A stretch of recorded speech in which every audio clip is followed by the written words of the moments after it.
Members of Council, if I can please have you take your seats. Thank you. I will call this meeting to order. Would you please stand for the national anthem?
Please remain standing for a moment of silence and personal reflection.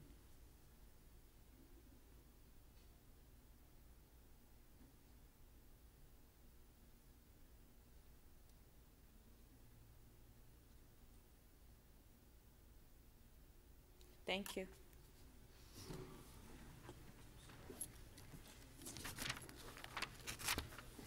We acknowledge that we are meeting today on the traditional territory of the Mississaugas of New Credit First Nation, the Haudenosaunee, the Huron-Wendat, and home to many diverse Indigenous peoples. For the benefit of those who are connected to the internet, the City Clerk has posted the agenda materials for today's meeting at toronto.ca/council. This special meeting of Council has been scheduled for the following purposes: to fill the vacancy in the office of Councillor Ward 33, Don Valley East, by considering and appointing a candidate to the office in accordance with the procedures adopted by City Council at its April 24th, 25th, 26th, and 27th, 2018 meeting, and to introduce and enact bylaws for the special meeting. Members of Council, this is a special meeting separate from the regular meeting that starts at 2 p.m. this afternoon.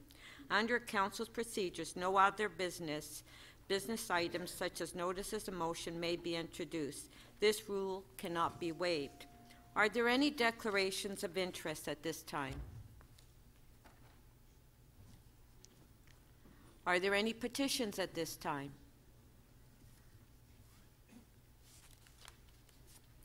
We will now review and confirm the order paper. Once the order paper has been approved by Council, any change will need a 2/3 vote. In the event that this special meeting is not complete by 12:30 p.m., the meeting will be recessed until after 2 p.m.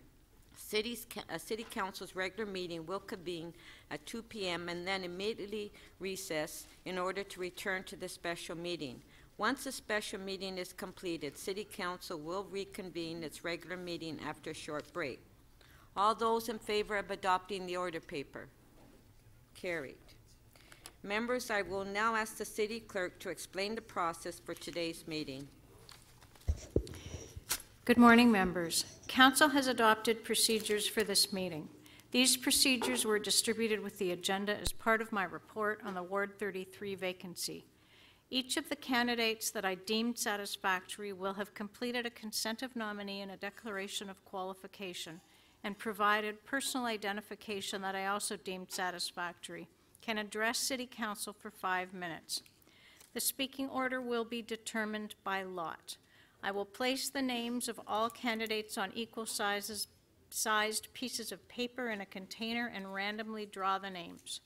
After each candidate has spoken, each member of Council can ask the candidate one question.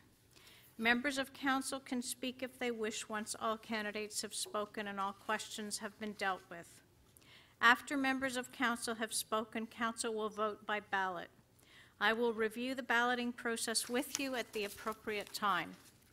Upon conclusion of the balloting, I will declare to be appointed the candidate receiving the votes of more than 1/2 of the number of members of council present and voting, or the candidate selected by lot in the event that 2 remaining candidates are tied.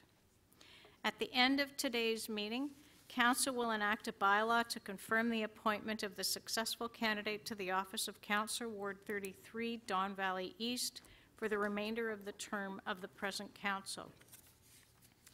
Members, my report, item CC 40.1, lists the person who have submitted nominations for Councillor Ward 33, Don Valley East.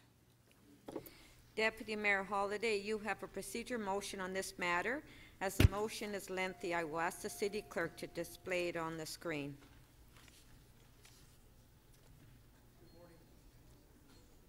Oh, sorry. Okay. Good morning, Madam Speaker. I do, and the clerk has confirmed that I will read the first paragraph.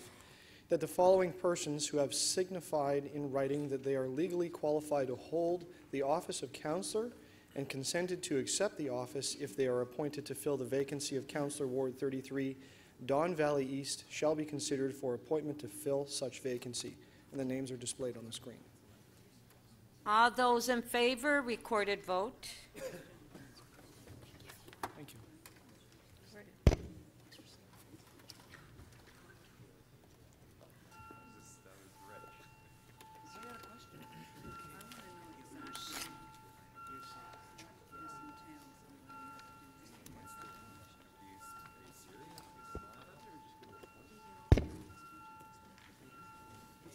Councillor Palacio, Councillor Cressy, please. Councillor Vakadakis, please. Councillor Davis, please.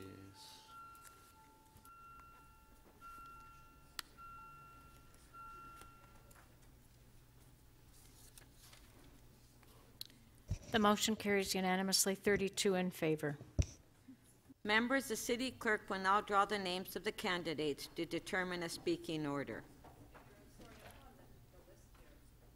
Councillor Fletcher? I would just like to hear from the clerk exactly why we have to make an appointment so close to the election. I'd appreciate that, establishing that, what the legislation is, if you don't mind. I try. Okay, yes, clerk.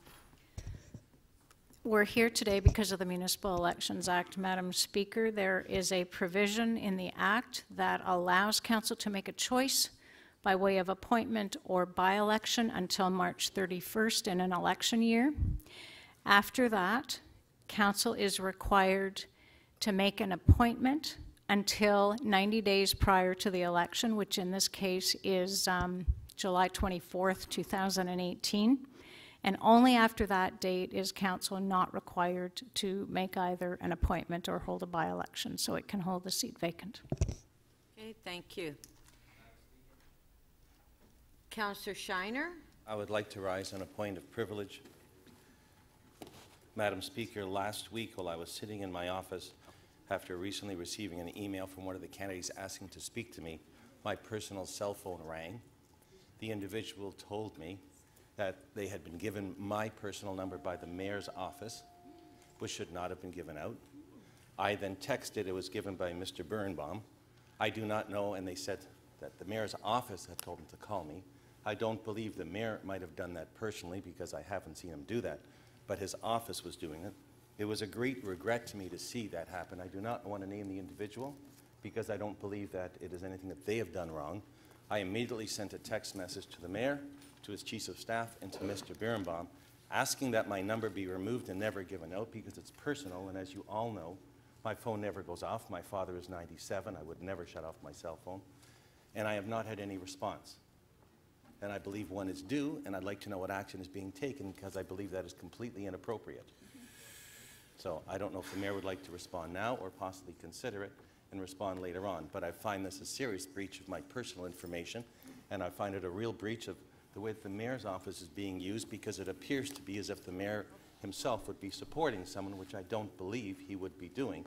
but that's the way the message came off to me. Thank you, Councillor So Shiner. I do believe that my privilege has been challenged here, and that possibly other members that may have been contacted, and I'd like to know what action is being taken in that regard, because I've heard of none.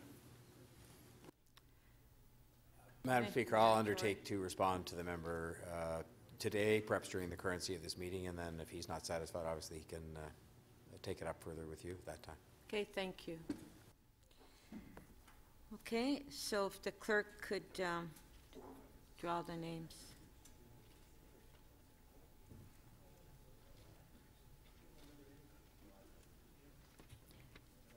The first speaker is Alan Kaspersky.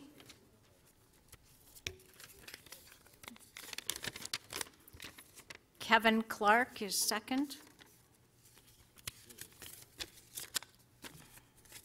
This is taken. Next is Brad Faraday. Ken Lister.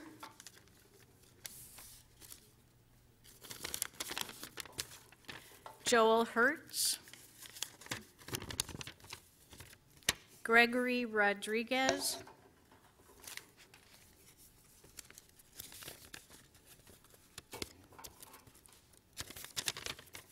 Glen Learning. Michael Julian.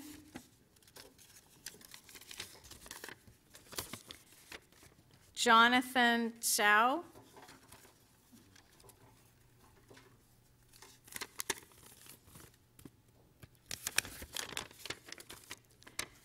Kasra Karibe.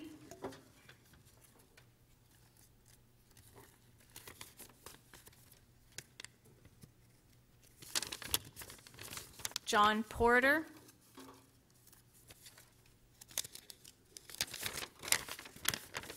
Bryan Schulz. Randolph Bucca. Kenneth James Robertson.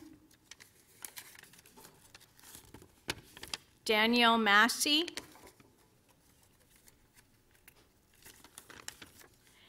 Nicholas Kane.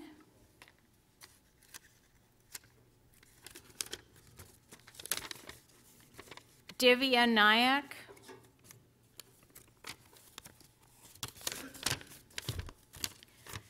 George Kukitso. And that's all. Okay, thank you.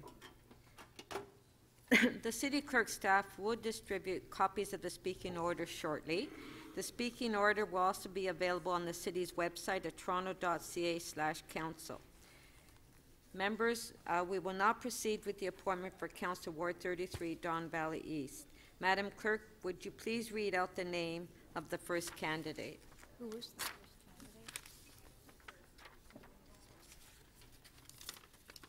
Alan Kaspersky is the first candidate. Okay. You have 5 minutes. Good morning, councillors. Good morning, Mr. Mayor. Thank you very much for the next 5 minutes of hopefully your time and attention. My name is Alan Kaspersky. I'm a resident of Ward 33, have been a resident of Toronto since the late 70s, in Ward 33 for the last 15 years. Earlier, I believe the clerk circulated a 3-page bio, if you like, about who I am. Happy to answer any questions about that. Rather than read it, I thought I would just touch on some of the items, some of it being my political background. I campaigned for the NDP in the late 70s, middle 70s, in southern Alberta with my dad. It was a difficult time, southern Alberta being very, very blue. In early 80s, I worked in the Prime Minister's office for a Liberal Prime Minister. We got beaten very badly by the Conservatives. It was a short time in Ottawa, but a very enjoyable time. And I supported Michael Chong for leader of the Conservative Party because I believed what Michael had to say, but also because we played rugby together. So my political interests have gone across the spectrum.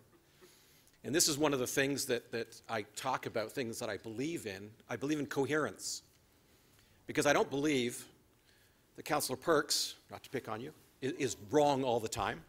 Neither do I believe that Councillor Campbell is right all the time. I believe there's a little bit of the solutions to the problems that face us with all of us. And if we could practice coherence, something I believe in, we would have those solutions. I think the solutions to what challenges Ward 33 has are in the people in Ward 33. Hence, I believe in participatory democracy, crowd wisdom, listening to people. Even though I talk an awful lot, I do like to think that I listen a lot more than I talk. So what I would promise to do is make the best decisions I could for the people of Ward 33 in the next 6 months. There's a couple of things that are coming up in front of Council over the next couple of meetings that I'd like to focus on. One is the Community Council boundaries. In the survey, they talked about workload and population. I think, like the ward boundary review, this would be an excellent opportunity to look at what community councils do, the responsibilities they have, whether there are decisions that they can make that don't necessarily have to come to council, that could make community councils more relevant than they are even today. The second thing is participatory budgeting. The city finished a pilot project at the end of last year. A report is supposed to be coming next month. I hope it's going to be very positive. Certainly in Ward 33, where Shelley Carroll started participatory budgeting 4 years ago, it was a very positive exercise. A little less than half the people in Toronto didn't vote in 2014. 45% of the people in the city.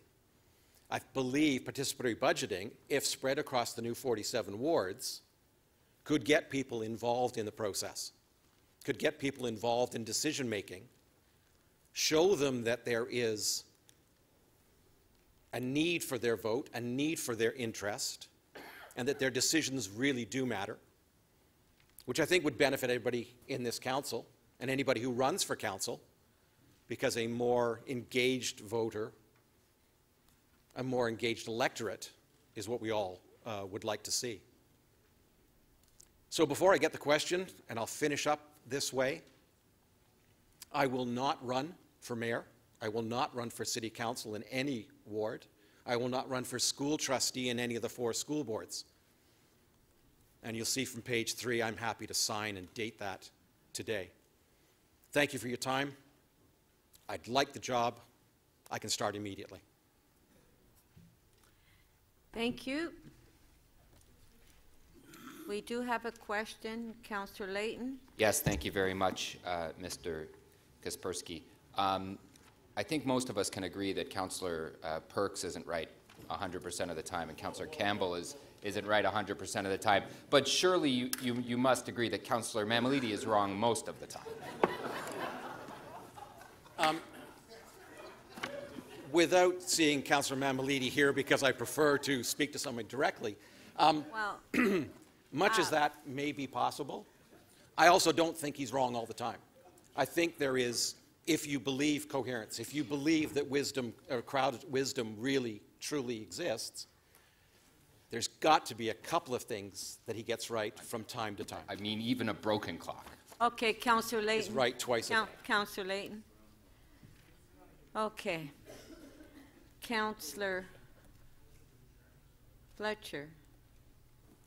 Yes, one thing you just said, you're willing to sign something that you wouldn't run again?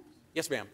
In the 3-page piece that I did, and I could give this to the clerk right now because I did sign it. Basically, I think it's one thing to say you will not run, because I believe the only people in this room that have earned their incumbent advantage is you, because you were voted and elected.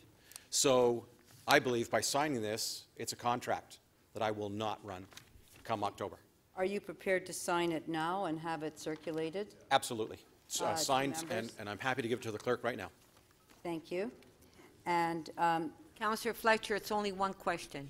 oh, only one Yes. question. There you go. Thank I thought it was a good question, though, didn't you, Speaker?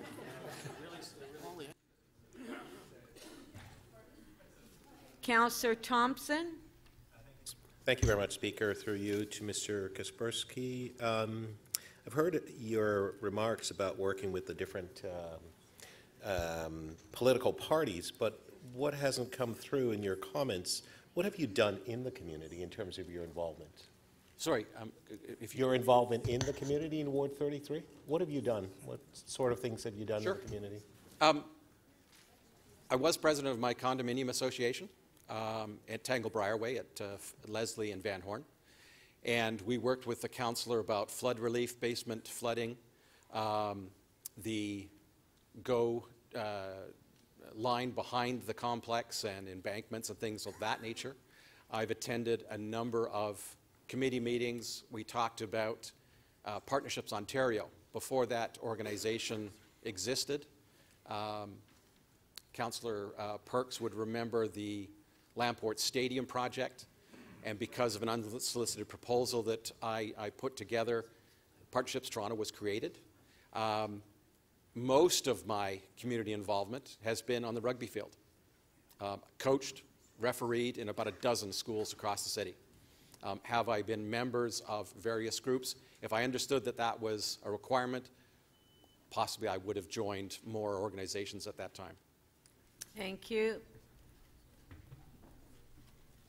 Councillor Mihevc. Yes. Could you speak to the issue of the support of the local councillor, and do you believe that the support of the local councillor would be an expression of the kind of, in an indirect way, of the democratic will of the residents of her ward? Do you have her support? I spoke to Councillor Carroll, former Councillor Carroll, and told her that I was going to put myself forward as a candidate. She offered to be, as she put it, the institutional memory for Ward 33, and that if I needed to call on her as appropriate, as allowed, that she would be happy to do that. In the same way, I would hope to call on the support of the current staff in the councillor's office, because they certainly have a handle on what is current, what is pressing, what is urgent. So I would certainly call on them as I'm allowed to. Thank you. Okay, Madam Clerk, thank you very much. Okay. That's it for the questions. So the signed piece, who do I give that to? You could sign in, and you can give it to the clerk staff. Thank you very much. Thank you. The next speaker is Kevin Clark.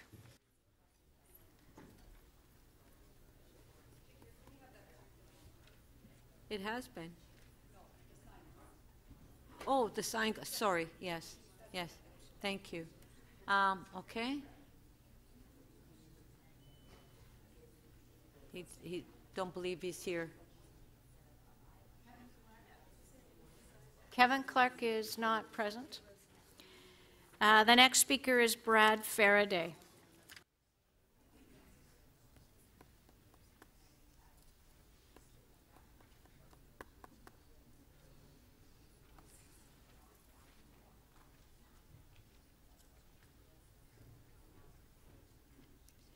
Thank you, Mr. Faraday. You have 5 minutes.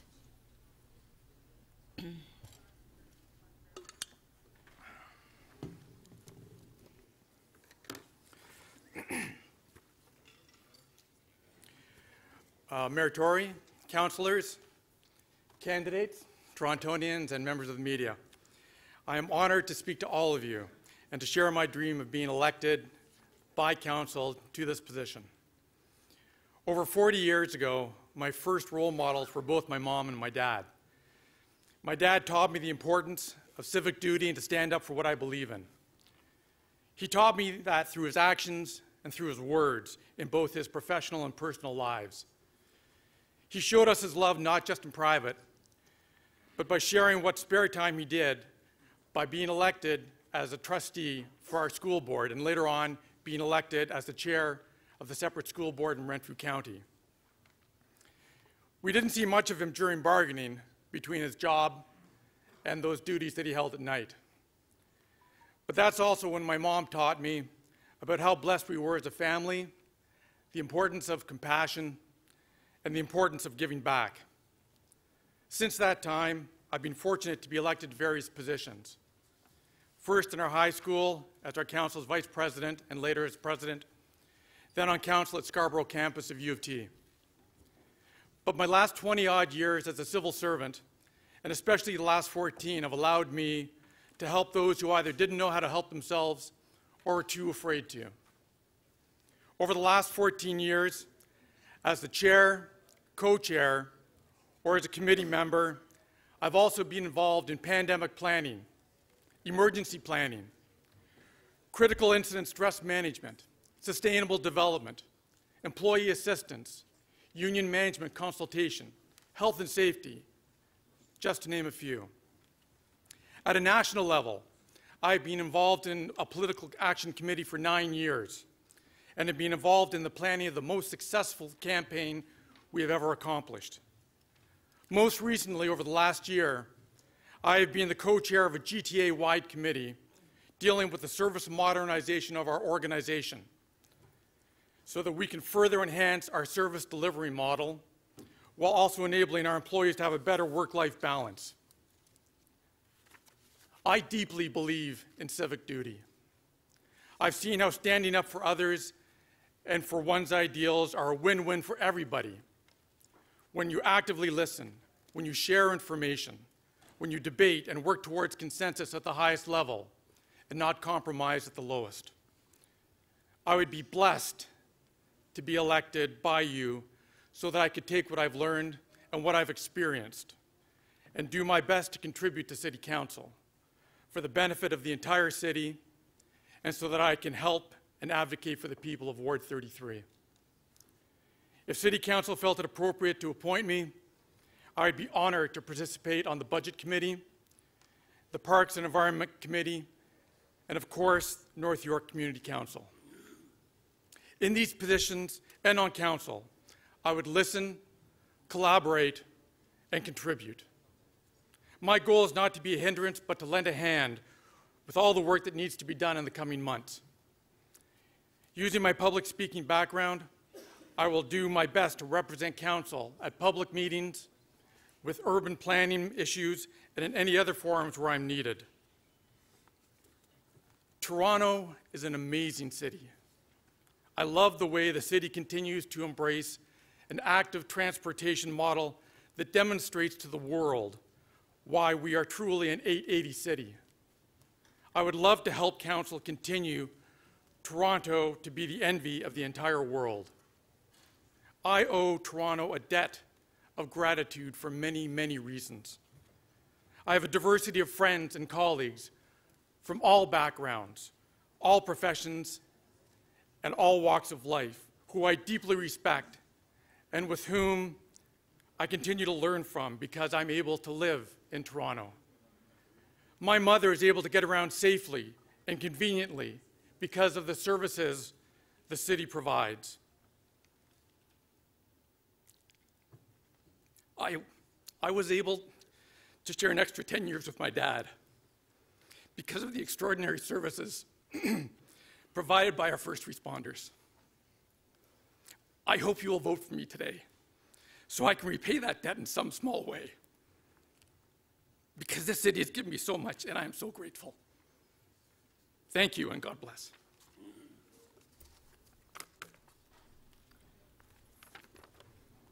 Okay, thank you very much, sir. Thank you. Just a sec, we have a question. Councillor Perks. Hi, thank you, and thank you for coming today. A previous applicant for the position said he'd be willing to sign a document saying that he wasn't going to run for any city council seat. Would you be willing to sign a similar document? Not at this time, no. Okay, thank you. I would like to take this as an opportunity to learn and become even more prepared for the position if that was something that I chose to do later. Thank you. Okay, thank you very much, sir. Thank you. Madam Clerk.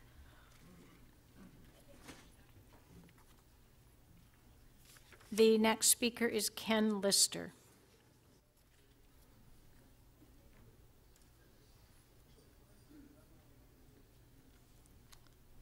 Okay, thank you, Mr. Lister. You have 5 minutes. Okay. Good morning, Mayor Tory, councillors. My name is Ken Lister, and I urge you to follow the wishes of the Ward 33 community and select me to fill the council vacancy. I'm a longtime resident of Ward 33, where I live with my wife Lisa, my son Jonah, and my daughter Sierra. The letters attached to my application demonstrate the community believes you should select me to fill the vacancy. I have endorsements from the political leaders, school council chairs, homeowners executives, and community leaders in Ward 33. Why? Because I'm the only candidate with elected experience and an excellent track record where I was the TDSB budget chair with a $3.1 billion operating budget. I'm the only candidate who has attended community consultations on each of the new development applications in our area, of which there are many. I attended in my capacity as the elected TDSB trustee to address education and community concerns. Unlike some of the other speakers before you today, I'm honest and straightforward. What you see is what you get. I am running in the upcoming election this fall. As an elected official and follower of local politics, I know that many interim council appointees have gone on to run in the following elections, and if so, have done excellent work for their constituents. There's no need for me to make a dishonest commitment today, and there's no need for you as councillors to pretend to believe in that commitment. Before becoming the school trustee, I worked in the constituency offices of 4 members of Parliament and spent 5 years doing financial analysis for the Ontario Public Service.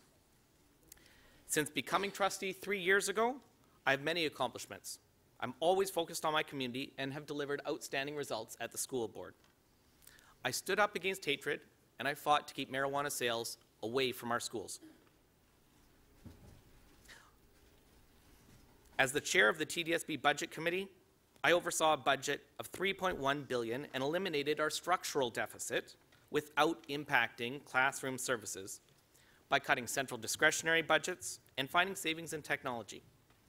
I fought to save taxpayers money by building community hubs with shared facilities instead of wasting precious capital dollars by having each school board build and operate separate libraries and gyms.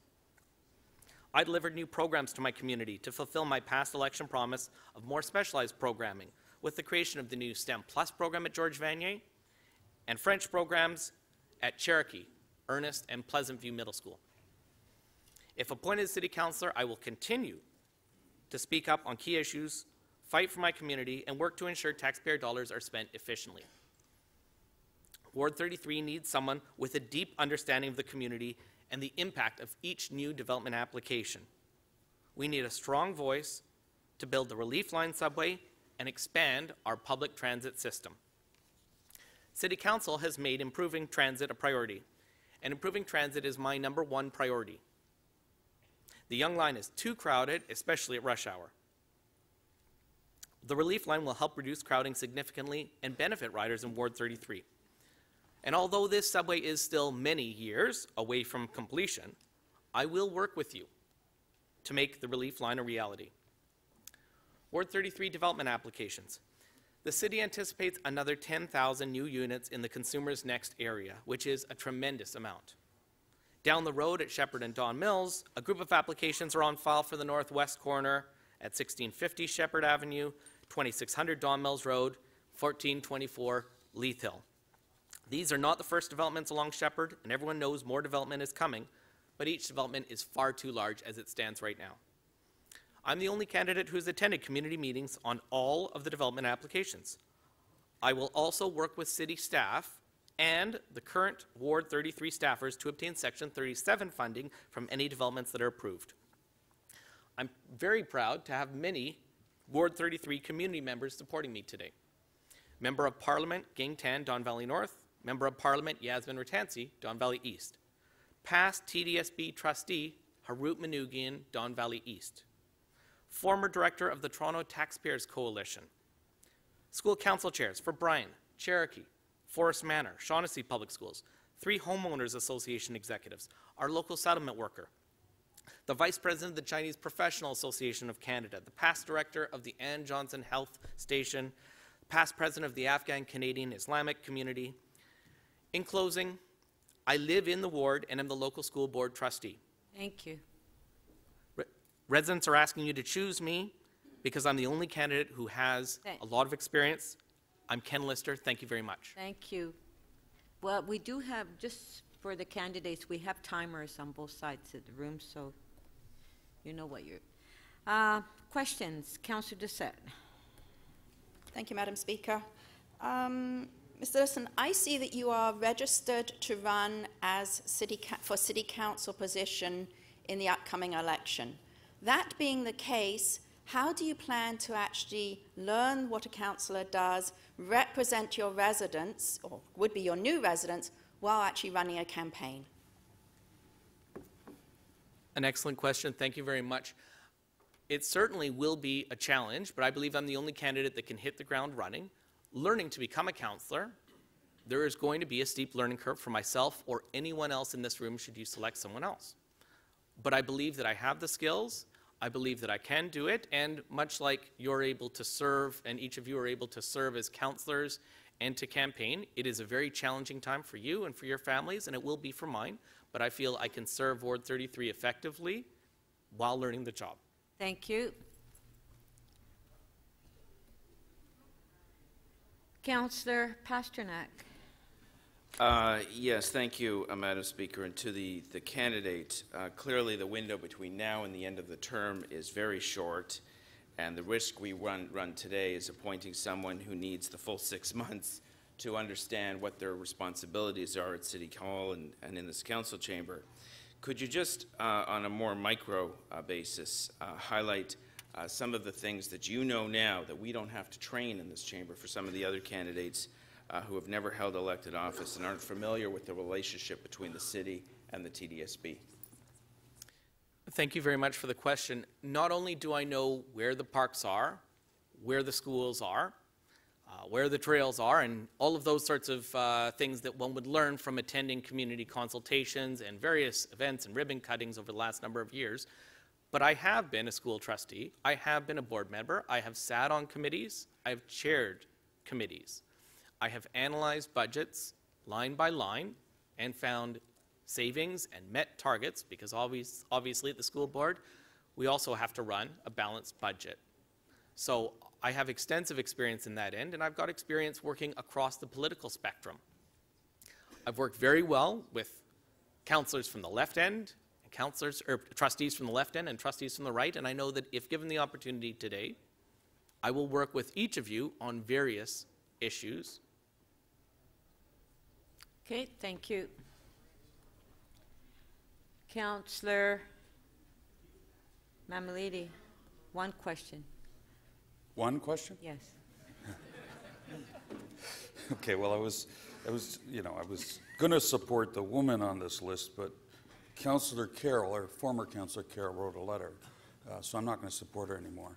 She encouraged us to vote for her. So I'm going to ask you a question because you're currently a trustee, I understand, and there was a question of you with respect to whether or not how will you learn the position, and I, for one, know exactly how people will learn by coming into the position and learning, and that's what you want to do.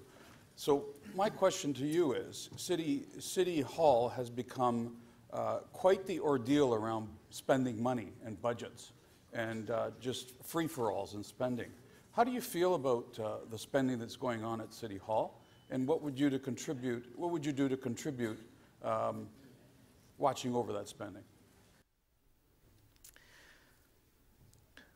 Well, there's certainly a lot of demands. It's not an easy role that you face. You've got constituents who are demanding services, and you've got constituents who are demanding taxes be kept affordable.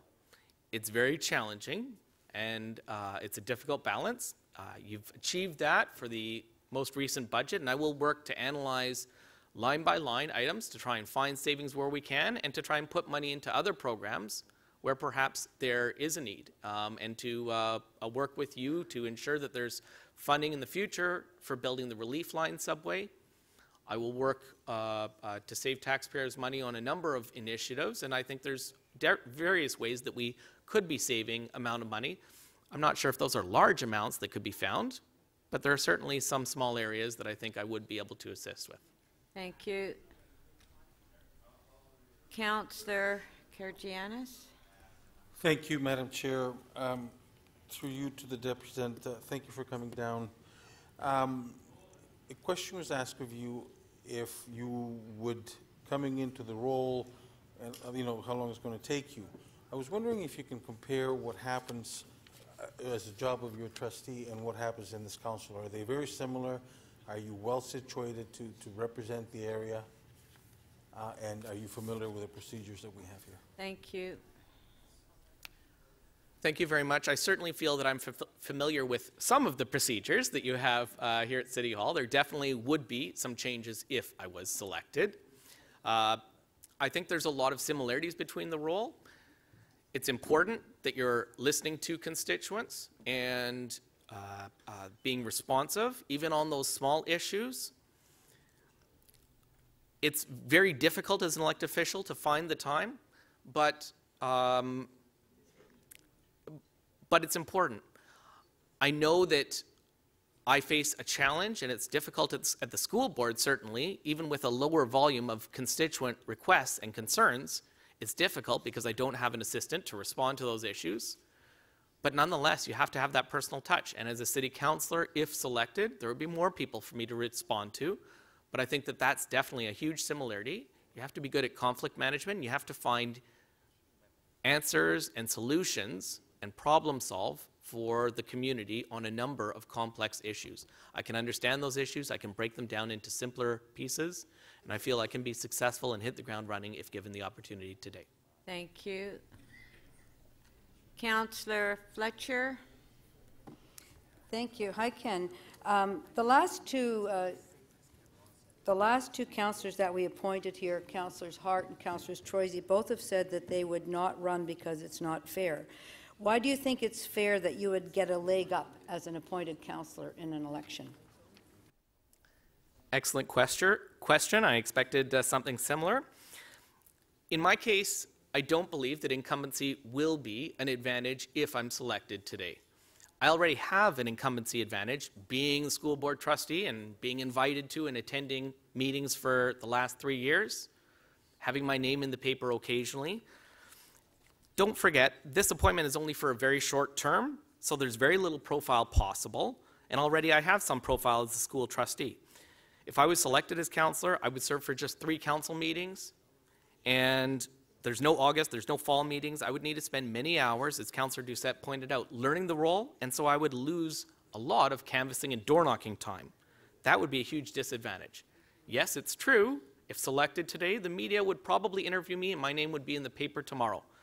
But after that, would the media really want my comment on anything in the June or July agenda? I doubt it.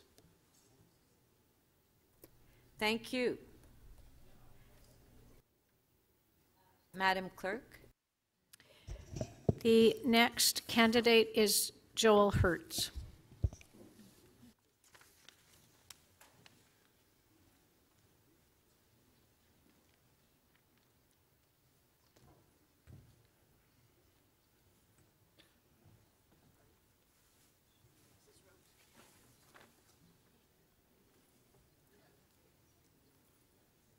Thank you. You have 5 minutes. Thank you. Good morning, Your Worship, Mr. Mayor, Madam Chair, members of council, Madam Speaker, sorry. I was born in downtown Toronto, grew up in North York. Then they made the mistake of going to Vaughan. What can I tell you? But I'm back, living in Yonge and Balmoral for the past few years and loving it. I'm in Ward 22, Josh Matlow's ward. I understand the issues, though, in Ward 33, most of which are similar to the issues across the city. These include transportation, taxes, and services. It's always a delicate balance between services taxpayers want and need and finding the tax dollars to provide for those services. Also dealing with the other funders of services for the city, namely the province and the federal government, is obviously not easy. However, I was chair of my board. I was at the York Region District School Board as a trustee. I think that's an elected position as well, but what do I know? I was chair of the board's negotiating committee when the teacher contracts had to be renewed. As you're likely aware, education is responsibility of the province, and funding is hard to obtain at that level. I'm a retired lawyer. Don't hold that against me either. I practiced litigation for 37 years in the GTA region courts. Always had my law office in Toronto, both downtown, midtown, and uptown at various times. I'm married for 42 years with 2 children in their 30s, one of whom lives in Ward 17. If appointed, I will not run in subsequent elections, and I'll sign anything for that if necessary. Although the term here is short and the municipal election is not far off, I believe Council can still do much good and accomplish some positive changes in our city. It would be easy to step into the position. It would not be easy to replace Councillor Carroll, but I would do my best for the constituents of Ward 33. I am available to start immediately. I'm used to working on a government party, having been on the York Region District School Board for 10 years.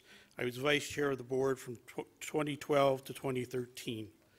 While the York Region School Board is not as big as City Council, it represented the 3rd largest school board in Ontario after Toronto and Peel. It was the largest employer in York Region, managed a budget of $1.2 billion, and that's not NDP dollars, that's real dollars. I'm used to dealing with large issues that affect different wards differently. York Region is made up of 9 municipalities, all with different interests.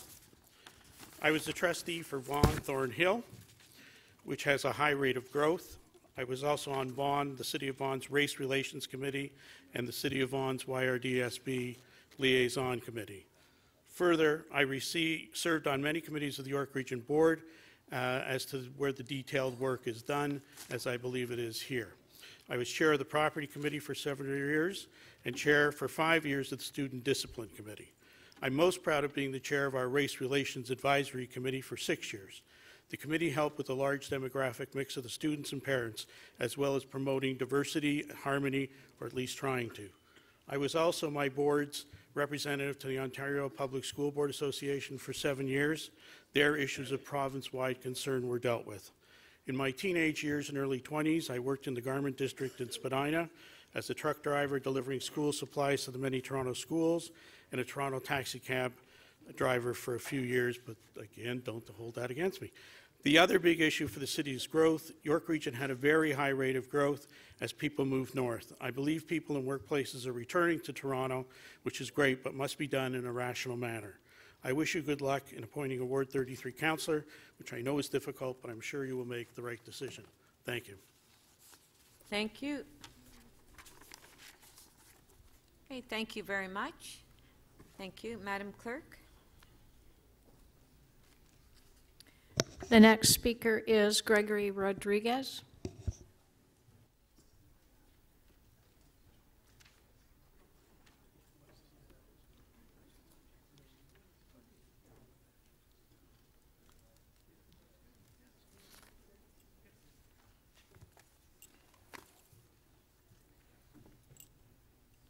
Okay, you have 5 minutes. Good morning, Council. My name is Gregory Rodriguez, and I'm a resident, and I was born in North York, in Ward 33. I'm a little nervous, I'm a little jumpy, you know, got the jitters right now, but we'll get over it. I come to you guys today looking for the appointment for Ward 33. As you know, I've sent you guys all a little package to read about this, and I was thinking about reading it, but I'm going to go away from the actual sheets. I've seen the development of this ward, I mean, from when I was a child to now, and it's grown exponentially. Although it's, with the growth, there's still some problems. And infrastructure problems, there's a lot of community issues with certain demographics of people, and this is actually what encouraged me to actually run for this position. As you see, I'm constantly involved with the community. I coach soccer, I coach hockey, I do a source of law enforcement, which is security. My specialty is in close protection bodyguarding. I did serve with the military, so I've seen it all. I actually flew back just for this position. Basically, I'm here to serve the community. I've saved lives before. I know what it's like to save a life. So for me, first responders are number one, and I love to take care of those guys. And, you know, when I'm going to be, if you guys appoint me, that's one of the things I would like to do is just give a little something to our first responders, because we don't support them enough, and I can see that part of our infrastructure that's crumbling is a lack of first responders. There's been many times where I've been in a dangerous situation and it took almost 21 minutes for a first responder to get to me, and we're talking a firearms call. And that's totally inappropriate. Even when I was saving a life not too long ago, which resulted in me getting some PTSD, it took over 25 minutes for them to get to me with a person with a gunshot wound to the head. And for me, I don't understand how that could happen. So this is part of the things I would like to rectify if I do get elected by you guys and appointed to the Ward 33. I'd like to help you guys make some motions to get the ball rolling on our current infrastructure situation. The other thing I would like to also say is that I do promise not to run in the next election for this position for City Council. I will be planning on running for School Board Trustee, just to get my feet wet with School Board Trustee and actually help out the youth. As you see, I'm all about helping the youth. Pretty much, this would be an awesome chance to give back to the area where I grew up in. Like I said, I was a little nervous this morning and a little jittery. Didn't have that coffee because I was working the late night shift last night till 4 in the morning. So just bear with me, please, okay? In the meantime, if you guys have any questions, please shoot them my way right now. I know I've only got another 2 minutes, but let's just go on to questions, because everything is all right here. Thank you. Okay, Councillor Fletcher. Hi. I'm just going to ask you the question that I think you've heard a few times, and that is Mr. Kaspersky has this pledge that he's given us, and it's being circulated. So I'm just wondering if you would also agree to sign the pledge that you'd not be a candidate for mayor, city councilor in any of the 47 wards or for school board. Absolutely, I would agree to it. And if you guys actually made a motion, asked me to return, then I would return. It would be up to you guys.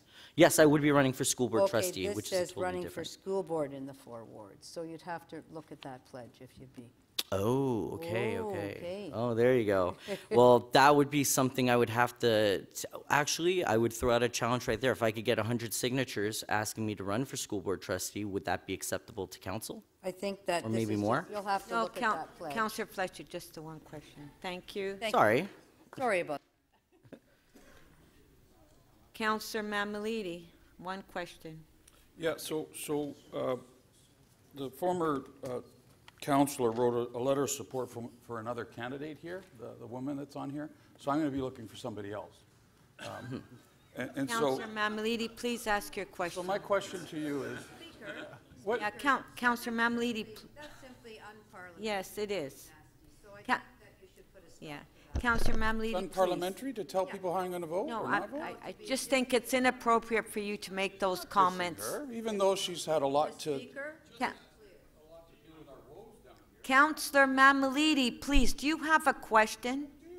Okay, just ask your question and don't make inappropriate comments, please. What would you say would be the biggest issue in your ward right now? Right now, it has to be the development that was built right in front of Fairview Mall and the potholes there.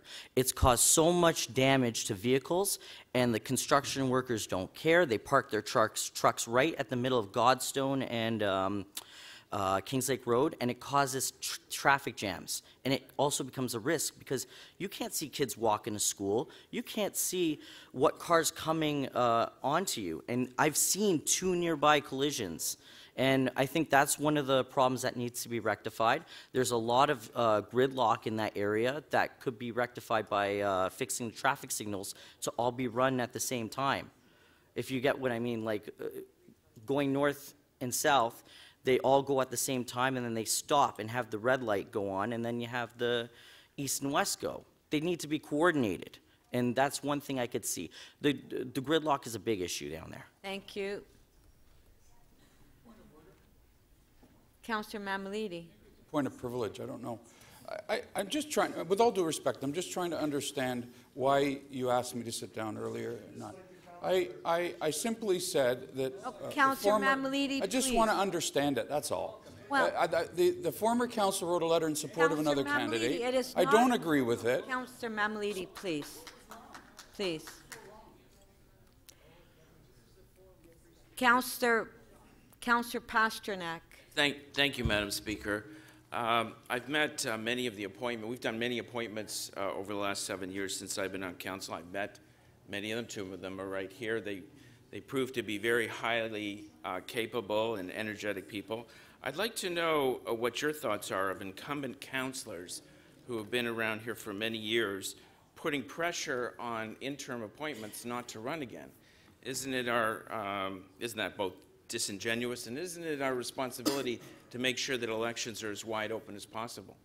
Thank you. Am I to answer the question? Yeah. Okay. Yeah, go ahead. I do believe that is a little bit unfair.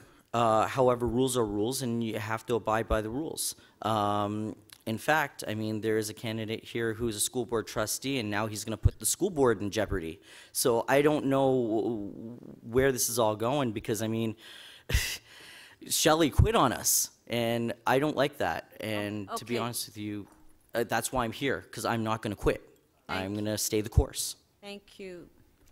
And actually, I would throw my support to Divya. If you guys choose not to elect me, please look at Divya. Thank you. Councillor Layton. Point of order, Speaker. Point of order. Councillor Perruzza, please. Yeah, point of order. Yes. The word quit, right? I got a problem with that. The councillor resigned to run for another No. office. That's the truth. She quit on my ward. She quit on my ward to get more money from another government, okay? Let's not cover it up. Okay, it's the truth. Thank you, Councillor Perruzza, and thank you, Mr. Rodriguez. Thank you Councillor Perruzza. Yeah, thank you, Councillor Rodriguez. I'm a resident of the ward. I think I am entitled to my opinion, right? Thank you, Councillor Rodriguez. Thank you. That's it for the question. Thank you, Mrs. Nunziata. Thank you. Madam Clerk. The next candidate is Glen Learning.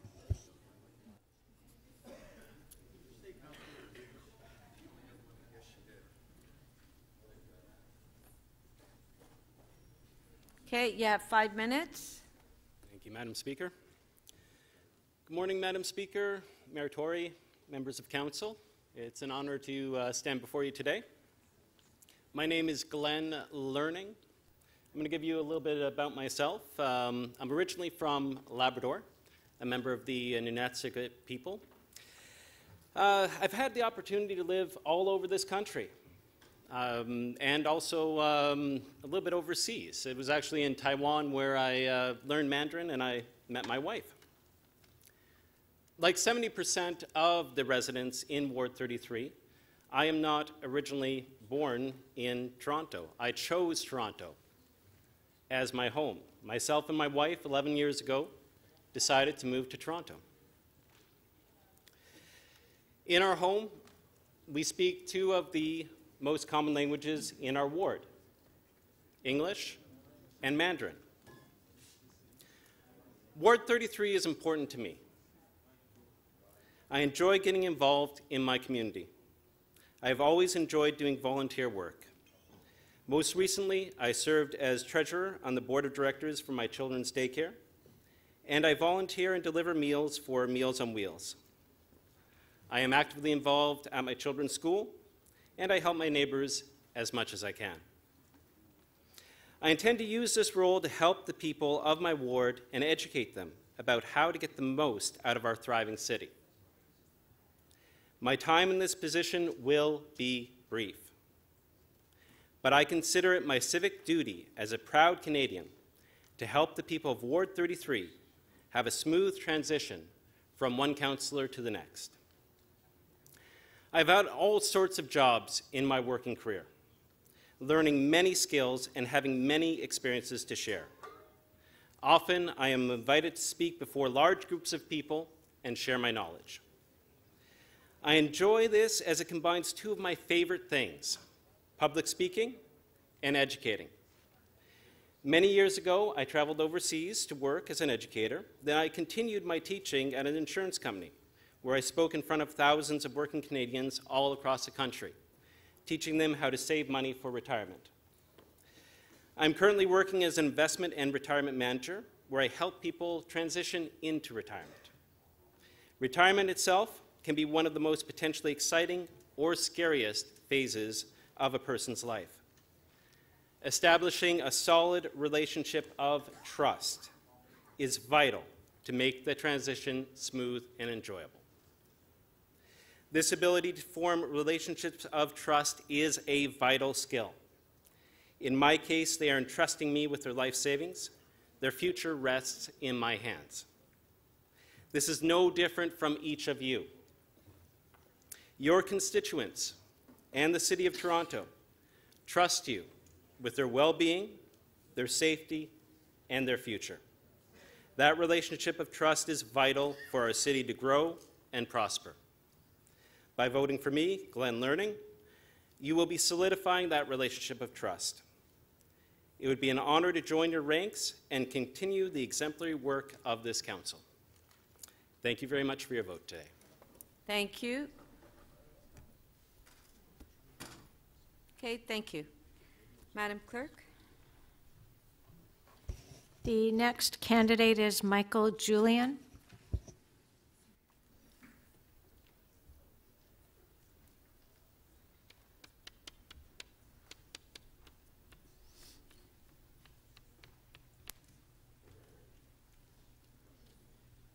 Thank you. You have 5 minutes. Good morning, City Councillors, Madam Speaker, thank you very much. My name is Michael Julian.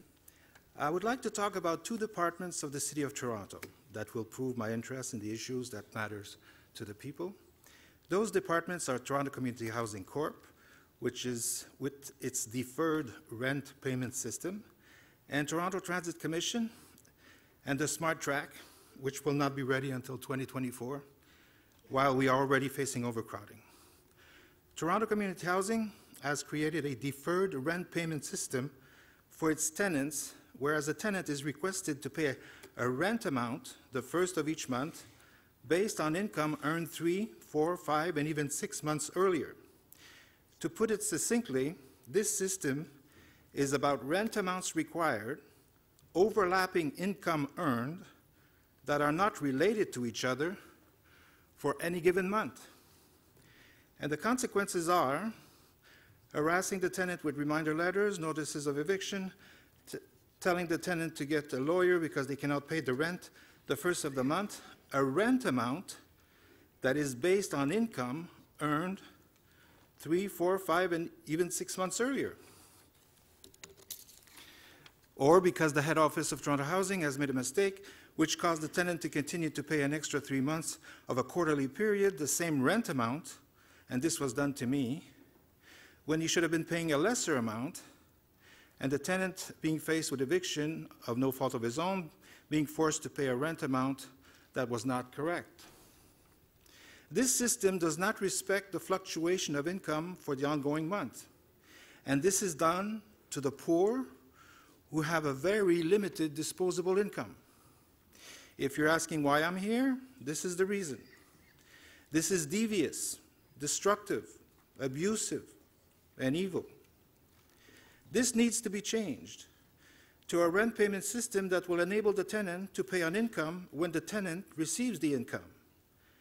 Mistakes are made on the back of the poor. We need transparency in the rent calculations. A fixed rent rate needs to be established on net income. What are the intentions of Toronto Community Housing towards its tenant? Is it to stop the tenant from working? Or not respecting the fluctuation of income for an ongoing month? A fluctuation that is most likely to exist among the poor who can work and work part-time with no fixed number of hours. This fluctuation of income needs to be respected at all times. This deferred rent payment system is set up to put tenants in arrears. If the city wants to alleviate poverty among its citizens, it need not to discourage them of working by using these types of rent calculations, but to encourage them to work by paying a fixed rent rate on income when the tenant has his income on hand, thus always having money in their pockets. The second department of concern is the Toronto Transit Commission with what it calls platform edge doors. I call this a wall with sets of double doors that open and close, facing the double doors of the subway train that open and close. This type of wall already exists at the Up Express Union Station and at the Up Express Station at the Toronto Pearson International Airport, and with the Link mini rail train at Terminal 1 linking Terminal 3. So the engineers know how this works. Smart Track won't be ready for another 6 years, and faced with already existing overcrowding, time is not a luxury we have. We must upgrade our subway system now, and we should start with Bloor and Yonge stations, the 2 levels, and St. George stations. The benefit? This wall will secure the safety of TTC passengers, which among them are women and children that could fall on the train tracks if pushed or too close to them. This wall will improve the efficiency of the subway system, one station at a time, whereas the subway train will not have to slow down when approaching a station.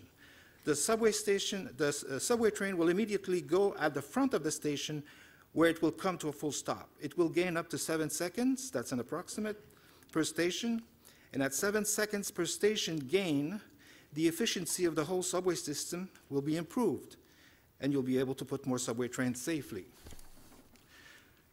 By securing the subway station and preventing people from being pushed on the tracks. Thank you. Your 5 minutes is up. Thank you very much. Thank you. Thank you, Madam Speaker.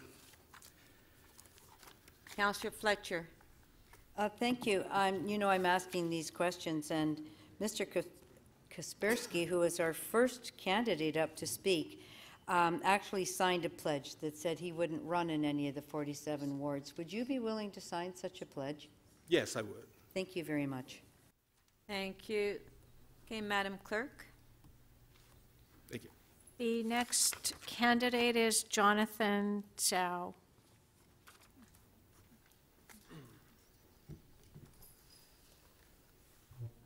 Okay, you have 5 minutes. Wonderful. Thank you, Speaker.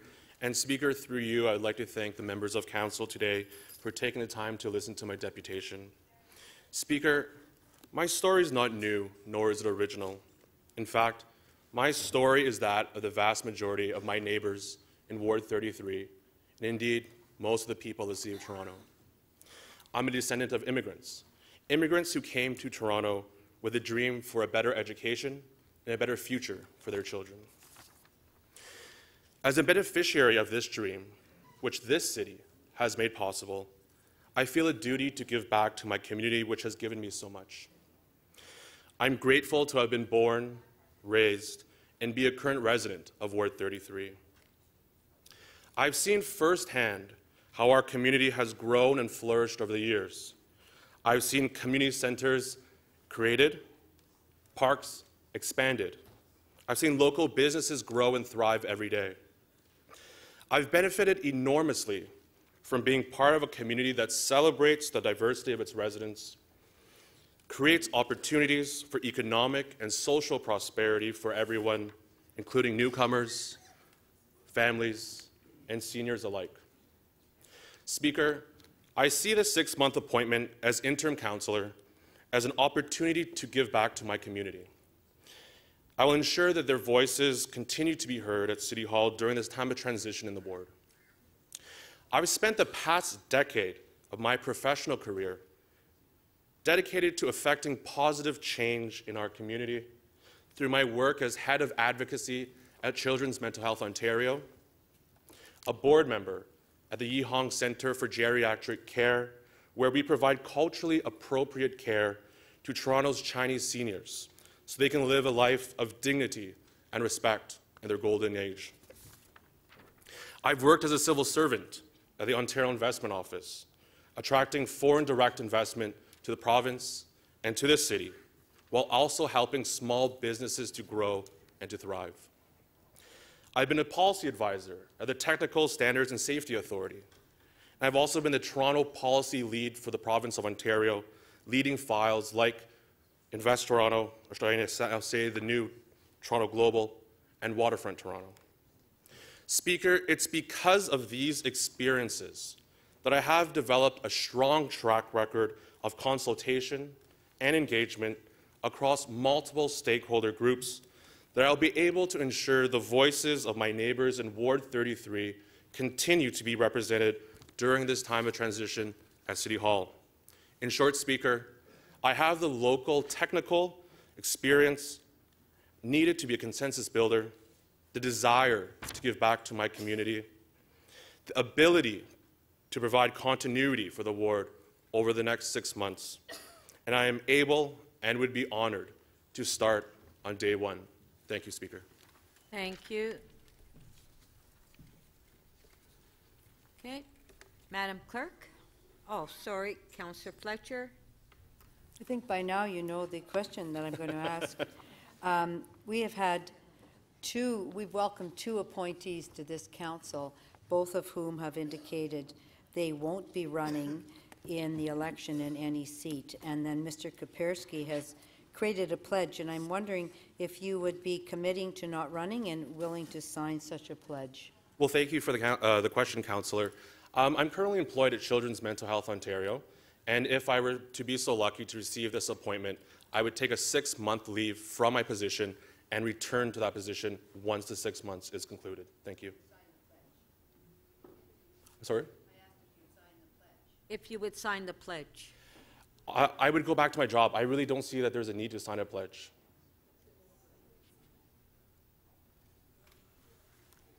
Councillor Layton. So given the opportunity, we've had a candidate put their name in, given the importance that members of this chamber put on individuals not running, seeking election after. You wouldn't consider, we've taken the liberty of drawing up the Kaspersky pledge on a bit of a form that Kaspersky pledge. So you wouldn't consider signing a pledge like this. You'd instead prefer us to vote with knowledge that you could run again in the election. Okay, thank you, Councillor Layton. Councillor Mammoliti, please. Councillor Mammoliti, please. Well, as I said, I'd be happy to go back to I will go back to my job if I am so lucky to see this position. And yes, I would definitely consider signing your pledge. Thank you. Councillor Mihevik. Sorry, will you sign the pledge or Yes, will you not sign the pledge? Not, I would consider. I think that's obviously a core question for many. Councillor Mihevik, the question was answered. No, I'm asking for clarification. Yeah. He said he would consider signing the pledge. My question is a very direct question. Okay, just a sec. Well, no, on the item I am. Councillor Shan. Madam Speaker, as much as I hate this appointment process, we have a process. The talk about the pledge as if it's coming from the council is misleading because it is not part of the council's processes. So I would like it to be clarified that because we keep asking, would you sign our pledge? What does that mean? Because it's definitely not a council-directed pledge. No, it's not, but the question is in order. Councillor Shan, thank you. Okay, in a very direct way. Councillor Mihevik. Yes, so my question is in a very direct way. Yes. Not whether they... Point of order, Councillor Mammoliti. You were really quick to tell me that I had one question and one question only. Yes. You asked me to sit down. You're allowing him to ask 2 and 3 different questions now. No, I'm not. So what? I'm not, what is it? Councillor Mammoliti. And Councillor Mihevik, you asked your question. Thank you. No, you did. I'm sorry. You asked your question. Councillor Pasternak. Yes, thank you. Thank you, Madam Speaker. I would agree with Councillor Chan that this is highly deceptive. Just a sec. Councillor Madam Mihevik. Speaker, no, with hold great on. respect. With Councillor great Pasternak, respect. hold on. Yes, but Councilor Mihevik has a point of order. Councilor Mihevik. With great respect, I did not actually have a chance to even finish my question, and I certainly did not get an answer. My question was very simple, and I would appreciate the chance to ask it clearly and to get a clear answer. I am in your hands. Okay. Point of order, Madam Speaker. Okay. I know.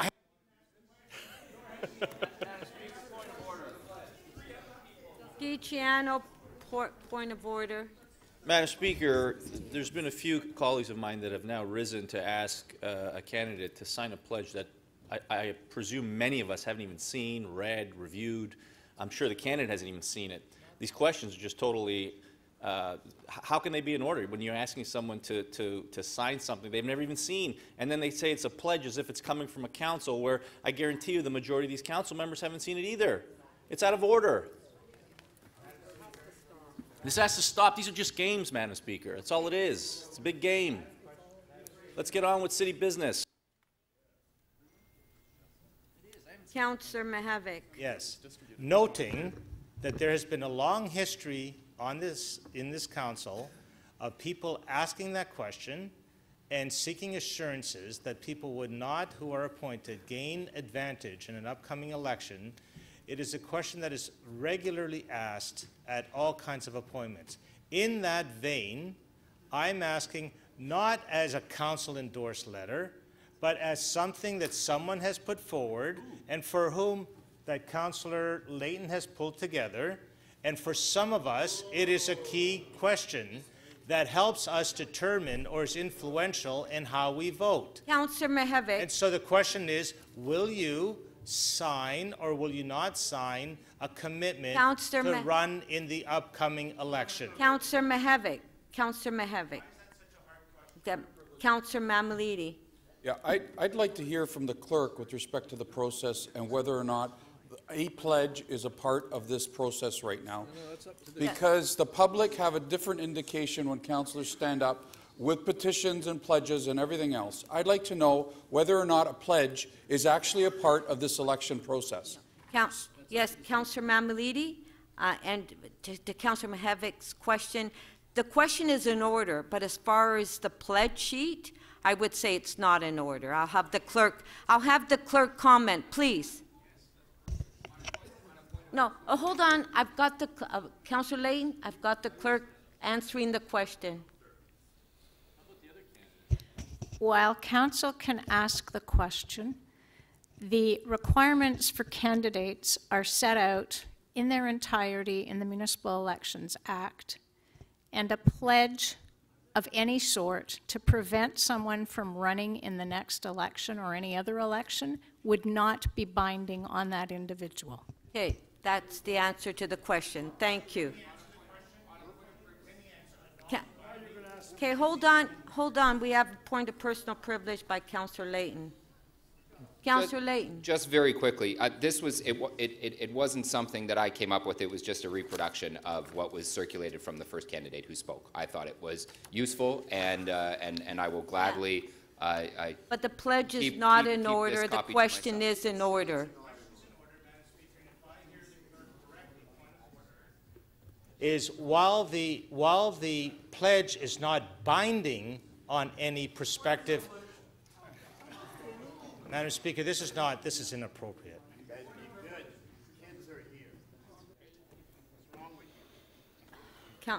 Councillor Mihevik is on the floor.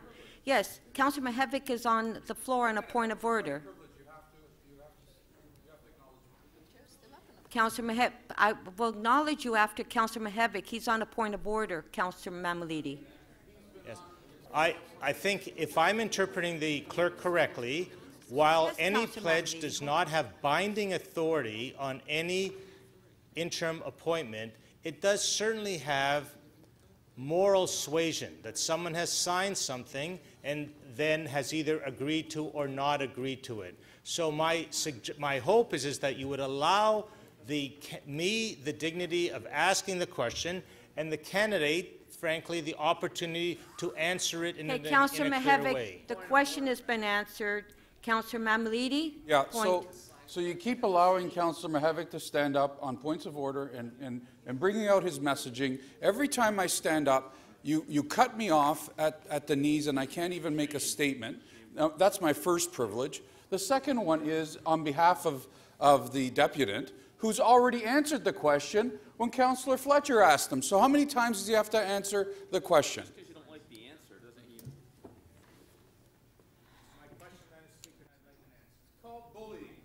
Councillor Mihevc, I believe that the question has been answered. I'm going to go to the next questioner. Councillor Pasternak, new question, please.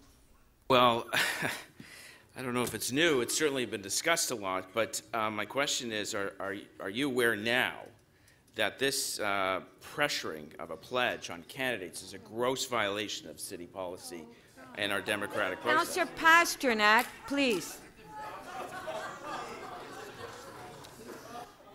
Councillor Karagianis, another, please. Yes, Madam Speaker, I do have a very important question. I want to thank the candidate for coming forward. No, we don't need to answer that.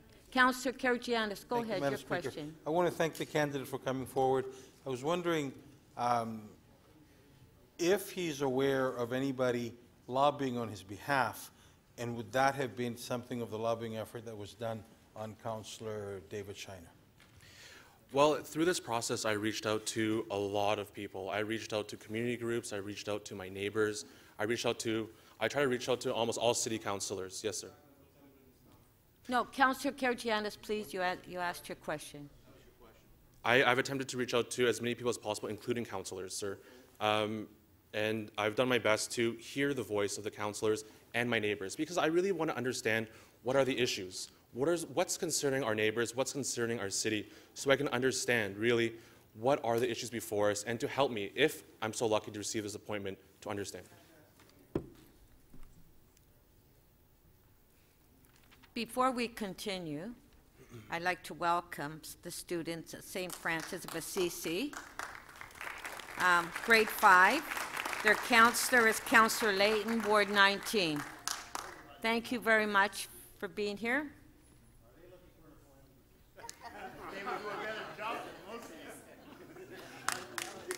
Councillor Mammoliti, question? Yeah, so unlike some of the others, I'm actually really curious to find out who I like and who I'd like to vote for. And so with that comes questions. I don't want to be told by former councillors or anyone else on how to vote. So I'd like to ask you the question so that we keep it really consistent in terms of the job itself. What are the main issues in Ward 33 as you see them?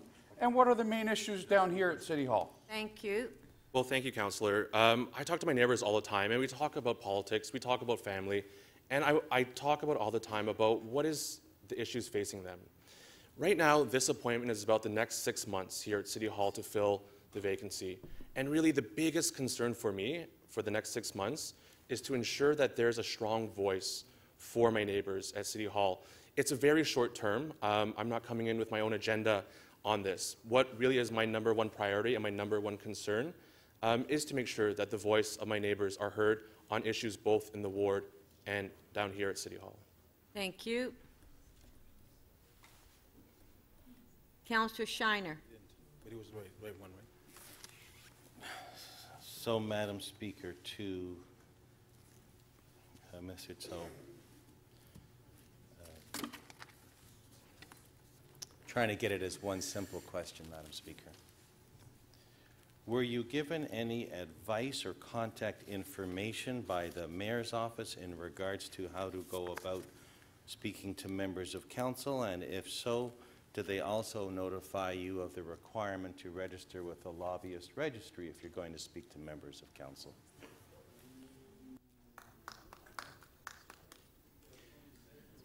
So in terms of the lobbyist registry, I believe we received an email from the clerk's office on this. I think it'd be more appropriate for the clerk's office to respond to that. Yeah, piece. as far as lobbying, it's not requested. It's not required when,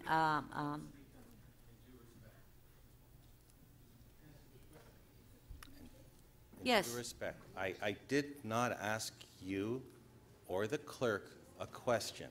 There is a gentleman here who would like to be a member of council, and I've asked him a question in regards to what information or who told him to do what and whether they spoke to him about the lobbyist registry. I have not made any comments about what is required or not required, and I believe I'm allowed my one question, and I would like to hear an answer thank you. from Can the you individual. Yes, of course. Question? From my understanding, the email that we received from the clerk's office said that we did not need to register as a lobbyist. Okay, thank you. Question. Please, Madam Speaker. I asked specifically, did he speak with anyone in the mayor's office? And did the mayor's office give him, if so, any information? And did they give him any advice? Okay, but that's more than one question, Councillor Shiner. Okay, yeah.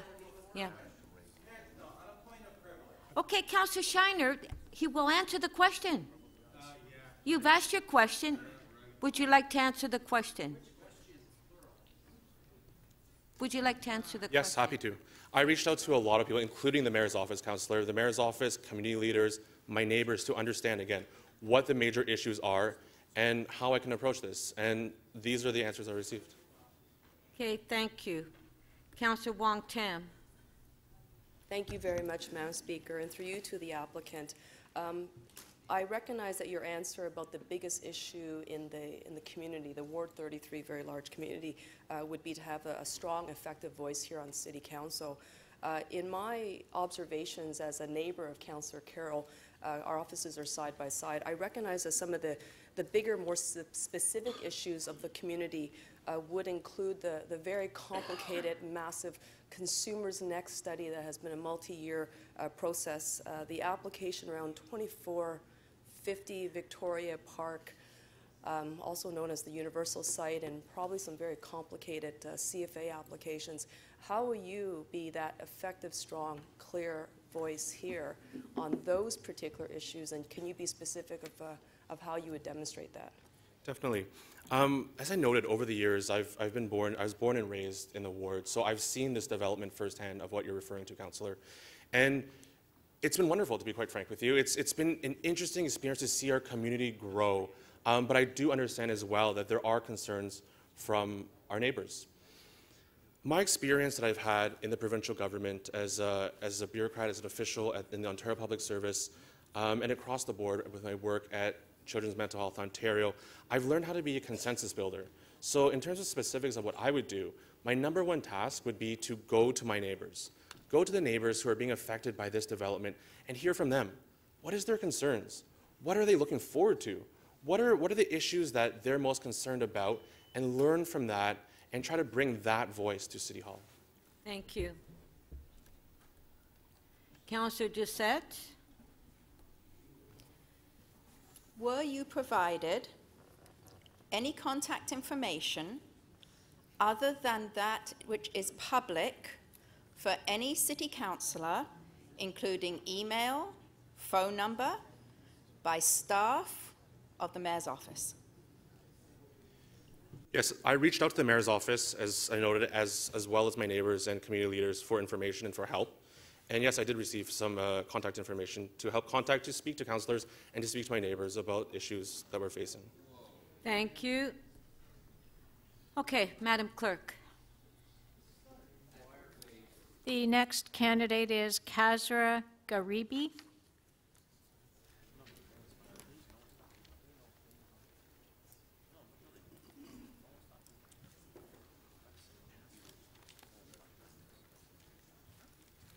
Okay, you have 5 minutes. Excuse me, Madam Speaker, may I make a small, unusual request? It's the holy month of Ramadan, and I'm fasting, so I would ask no one drink water in front of me, because it looks really delicious, and my stomach is grumbling. And my other request is, my voice might go out, because I haven't drank anything since sunset, so I would ask to listen to the content and not the actual quality of the audio. So please don't drink water. Okay, you're a good start. All right, thank you, City Councilors. Thank you, Mr. Mayor. My name is Kasra Karibe. I have been living and born in Ward 33 all my life. Unlike most of my other fellow candidates, I am a native of Toronto, and I will tell you my speech in 3 parts. The first part, I'm going to explain to you what will I do that's better for Toronto, what policies I support. The second part will describe what policies I support for the ward specifically. And the third part of my speech, if I still have any time left, will tell you why I'm a better candidate than my fellow nominees, if you will. Now, the first part of my speech is what policies will I support. The first one is the road toll. Now, I know some of you know about what happened with Mayor John Tory. He proposed a road toll, and Kathleen Wynne shut him down. No offense. We need to in place a road toll between DVP and the Gardiner Expressway. A lot of the 905ers from Mississauga, Vaughan, Richmond Hill use our infrastructure, and they don't pay into our property taxes. Therefore, it is insufficient that we force them to pay into the infrastructure of the DVP. That's one. Second, we have to do something about the Gardiner Expressway. It's falling apart. It looks like something from World War II. It's crumbling. There's vagrancies everywhere. I support either we built an underground tunnel or we rebuilt it. But I'm supporting the underground tunnel. Obviously, as council meetings will go on, there will be negotiations and bargainings and contracts, and we'll have to meet a middle ground. Third is over the Toronto Zoo. If you all look, the Toronto Zoo occupies over 700 acres of land. One of the main issues we're having is over housing. Semi-detached. Most people are complaining that there's not enough. Obviously, there's not enough because the city's growing.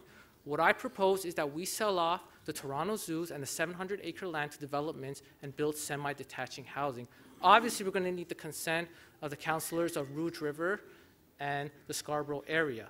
Those are the 3 specific areas: the Toronto Zoo, the Gardiner Expressway, and more importantly, excuse me, my throat just went out a little again. And the third and most expressively is also the Toronto Relief Line, but that's going to take a bit more while, and the road toll. So those are the 3 principles, I believe, for the city as a whole. Now, for my own district, I support more condos. I know that is a bit controversial. Some of you don't like that. Some people are upset because of all the construction aids, but we do need more condos. One area in specific is the Oriole Park Center. Now, if anyone's been to Ward 33, you will know that the Don Mills Road splits into 2 halves as it reaches Fairview Mall Drive and Esther Brook. And behind the Lutheran Church is an area called the Oriole Community Center, which the city owns. I propose we sell it off and build a condo in that development area and force the condo developer to renovate George Vanier and Woodbine Junior High School, which, if you ask me, look like prisons. Some of the cafeterias are falling apart, obviously because of lack of funding. So that's one area of the ward. Second of the area ward is a little bit more complicated. It's over the Fairview Mall. As you all know, Sears went bankrupt and closed down its stores. One of its biggest outlet stores is within Fairview Mall. I propose we go to Cadillac Fairview and negotiate a deal, a tax cut, for them to build a skyscraper over that area. Why a skyscraper? To house more office, commercial space.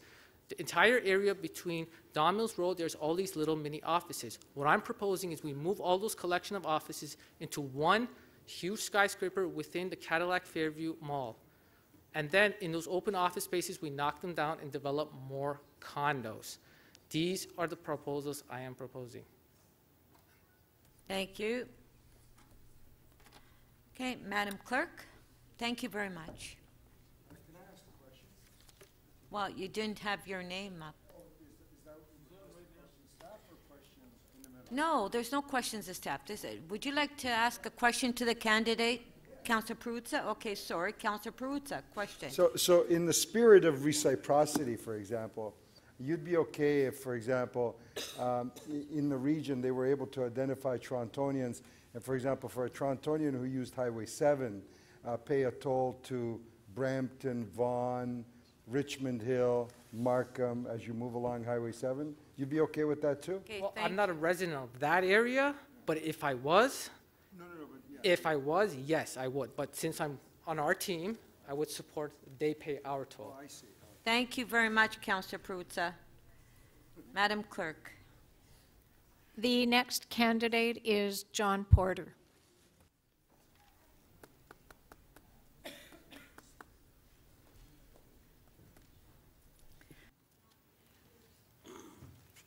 Gracious good morning, one and all. Mayor Tory, thank you very much. Your public relations, as far as the mayor is concerned, is one of the best I have ever seen in my entire life. Thank you. Madam Chair, councillors, thank you for seeing me today. I may not support him. Oh, is he? Thank you for seeing me today. Following the April 27th incident on Yonge Street, I think the clearest and most difficult problem that we all face has to do with mental health. I come from a situation that is rather unique into that discipline. My mother was a chief psychologist at Sunnybrook Hospital. Her brother, my uncle, was a deputy minister of health under Judy LaMarche. He was also a medical doctor, and King George VI wanted to know why he was decorating him on 2 occasions with the DSO.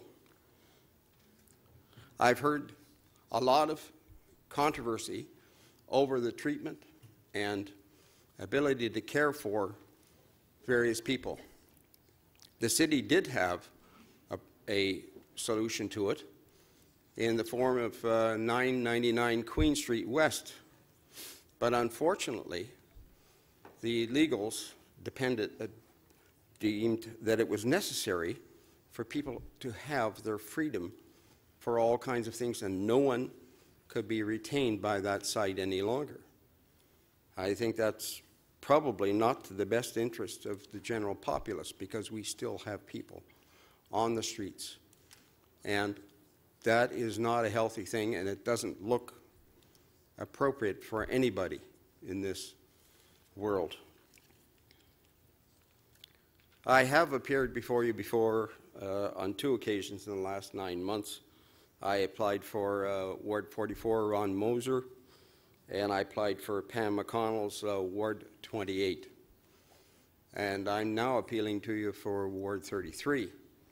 And I think the most important thing that has been overlooked by most of the candidates that I've talked to, it's a matter of fitment.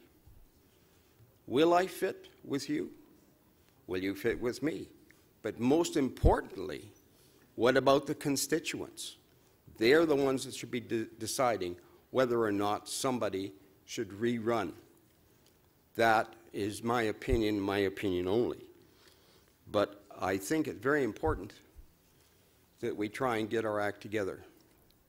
Please.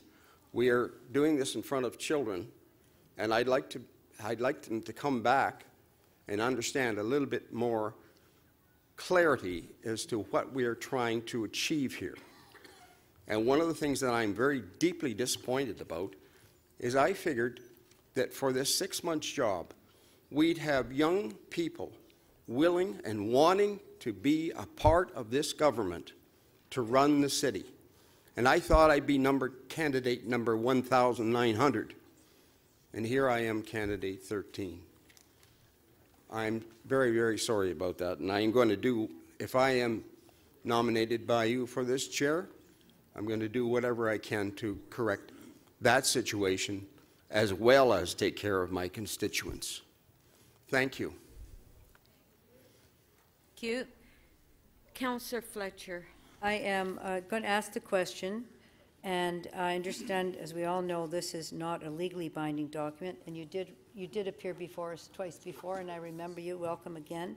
Thank you. And that is whether or not you would sign a document, Mr. Kaspersky has put one here, that says that you would not run in the upcoming municipal election. I am interested enough in this job to sign the document. However, I feel it is undemocratic. The people who should be making up the mind of whether they want a constituent to run or not are the people of the constituents area. Thank you. Madam Clerk. The next candidate is Bryan Schulz. Just one moment, Madam Speaker. Obviously, I know my way around the council chambers, since I know where the lectern is. Thank you, Madam Speaker. My name is Bryan Schulz. I'm honored to be considered for the position of Councillor, Ward 33, Don Valley East. I will faithfully complete the mandate set by former Councillor Carroll so as to ensure that the residents and the ratepayers of the ward have seamless and proper representation on council. As the policy window is largely closed for this council term, I will focus on resolving open files and be responsive to ward issues. I will hit the ground running and be a credit to the ward, to council, and to our city. The residents and ratepayers of the ward deserve nothing less. Some of you may remember me as a candidate for the Councillor Ward 28 Toronto Centre Rosedale appointment process last November. I reached out to all of your offices by email and by phone before that vote and spoke at length with some of you. I appreciate the time some councillors took out of their busy schedule to speak with me, even though, as it turned out, the outcome for the Ward 28 seat was largely predetermined. In my speech, I outlined my experience and positive determination, and my passion to serve the city remains unchanged. In the end, a capable and qualified candidate, one of many who stood before you that day, was appointed, even though their vision of the ward and our city is starkly different than that of the late Councillor Pam McConnell. While I do not have a concern about the outcome of the appointment process, it is the process itself which I would like to address. The Ward 28 appointment process should never have happened. Today's Ward 33 appointment process should not be happening. And yes, I know that due to current legislation, Council had no choice in the matter.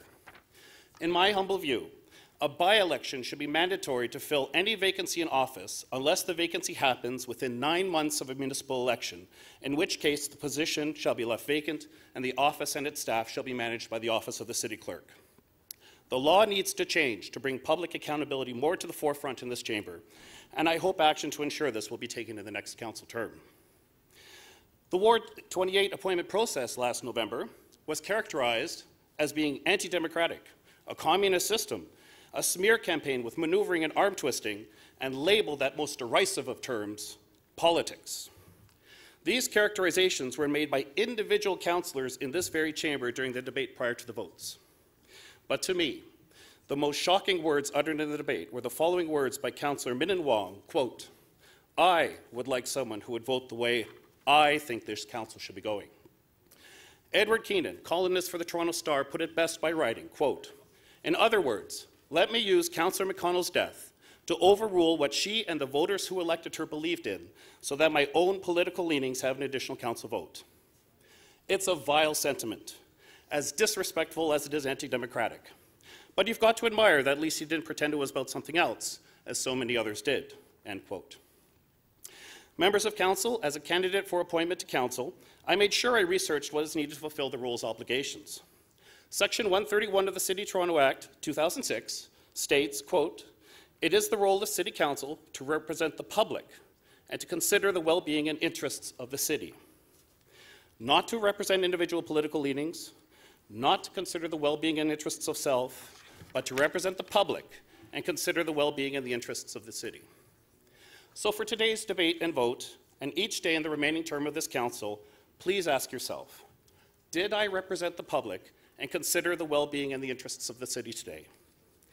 If your answer is anything but a consistent, objective, unreserved, and unconditional yes, then I urge you, I implore you, withdraw from the upcoming municipal and/or provincial election and retire from public service. Your constituents, our city, deserve better. In closing, Madam Speaker, I knew that when I filed my papers for today's vote, I had very little chance of being appointed.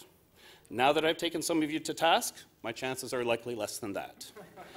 But if I have enabled at least one of you to take action and seek to change the law to make by-elections mandatory in the vacancy of an office, or to say to yourself, you know what, perhaps I should be more representative of the public and the interests of the city as a whole, I would be proud to say I have done my civic duty.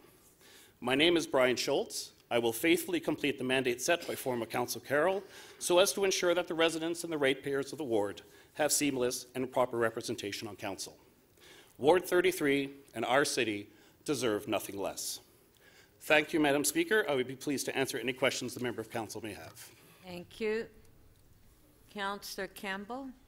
Well, thank you for coming down today. I just would like clarification. As we're 5 months from election, did you not say that if we're within 9 months, there should not be a by-election? That would be correct. I think in the previous debate for the Councillor Ward 28, Councillor Karibe, I think, mentioned that there was a longer term For provincial or federal elections, I have to lean on his experience to answer that. But in my view, since the election is typically underway, 9 months, or at least people have their thoughts towards that, that I would suggest that a by-election should not be held within 9 months of that time, during which the office of the city clerk can capably manage the office and the staff. Okay, thank you. Councillor Fletcher. Thank you. It's nice to see you again. Thank you. And you know what the question's going to be.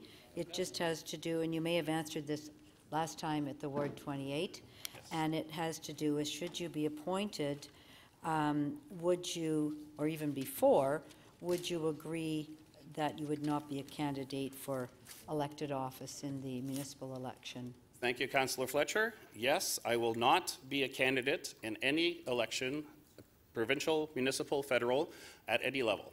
And I happily state that on the public record, as, of course, this meeting is being set out on YouTube, and people can take me at my word down the road. Thank you. Madam Clerk, thank you very much. Thank you. Well, you didn't have your name up there, Councillor Mamalidi. Well, you did once we finished. Well, let him speak. Councillor Mamalidi, go ahead. Why are you signing the pledge? Is it because there's pressure on you to sign a pledge, or is it because you just don't want to continue the work? Oh, Councillor Mamalidi, I would thank you for the question. Can I just preface my answer by saying that, as the clerk, the office of the city clerk has reminded us, there is no legal obligation on candidates, if they are appointed, to subsequently not be a municipal candidate in any council. So I have a full-time job that I'm willing to step back from in order to complete my service to the city over the next 5.5, 6 months. So to your answer, no, I will not be seeking any office on municipal, political, or federal level.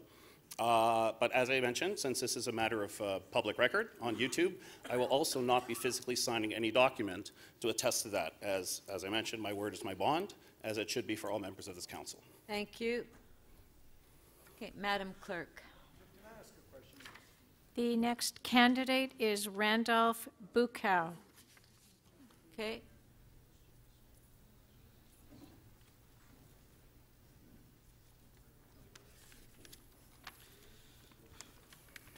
Okay, you have 5 minutes. Your Honor, Mayor John Tory, Madam Speaker, distinguished council members, my fellow candidates for council appointment, good morning.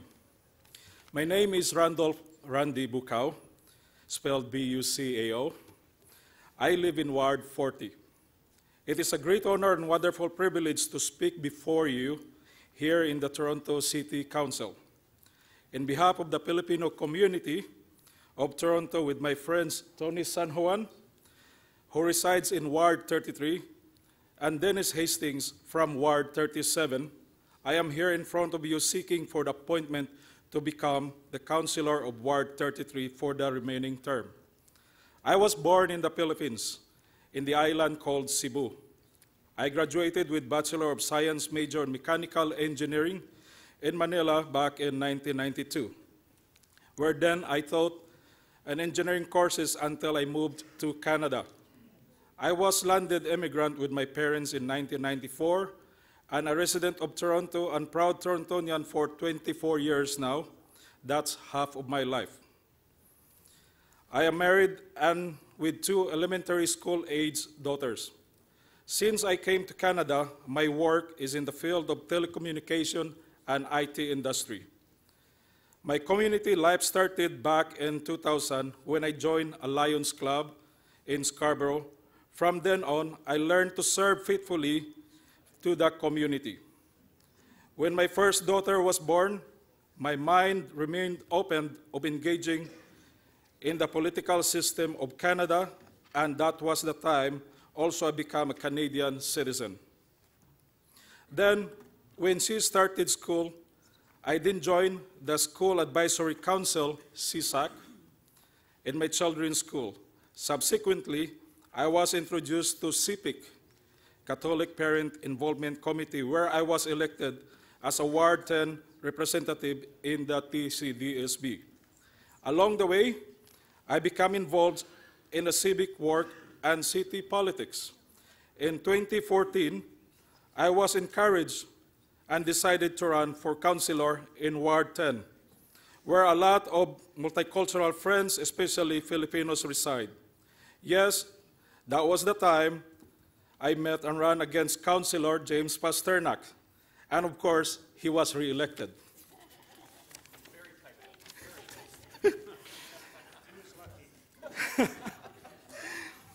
After some time, my community service exposure and affiliations have grown tremendously.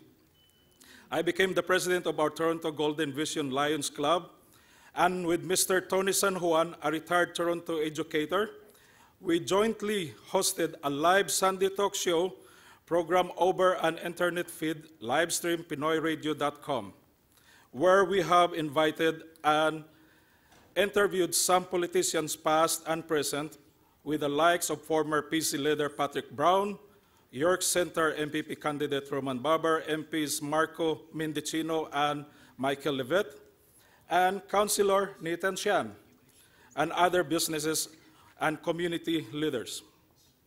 I became part and active as an officer with the PIDC, Philippines Independence Day Council, who hosts the annual Mabuhay Philippines Festival here in Nathan's Phillips Square, which for this year will be held in August. And of course, some of you I have met during this event, especially Mayor John Tory and other Toronto City Councilors and politicians. Currently, I have joined and a board member of Scarborough Centre Riding, EDA, of the Conservative Party of Canada. With my fellow Filipinos in Toronto, we wish to thank to all Toronto City Council for allowing us to celebrate June, that's next month, for the first time, our Filipino Heritage Month. A special thanks to Councilor Nathan Sian for introducing that motion here in the Council. To all councilors who are present here right now, and Mayor John Tory, when I get appointed, I pledge to serve efficiently and remaining term for the Councilor of Ward 33 in our city of Toronto. With this pledge, I hope and wish to carry on and support the ongoing or pending business in council with open mind and determination. Thank you. Thank you. My name is Randolph Bucca. Thank you. Councillor Fletcher, question? Hi. Nice to see you again. I'm just going to ask you, this is a pledge that Mr. Kaspersky brought to us today. It's not a legal and binding document, but more of a moral statement. Would you be willing to sign something that said you would not be running in the upcoming election? Should we appoint you? I'm sorry, I can't. I already put my name for next election. Yes. Yeah. Thank you. Thanks. Thank you. Madam Clerk. Thank you. Kenneth James Robertson is the next candidate. Okay,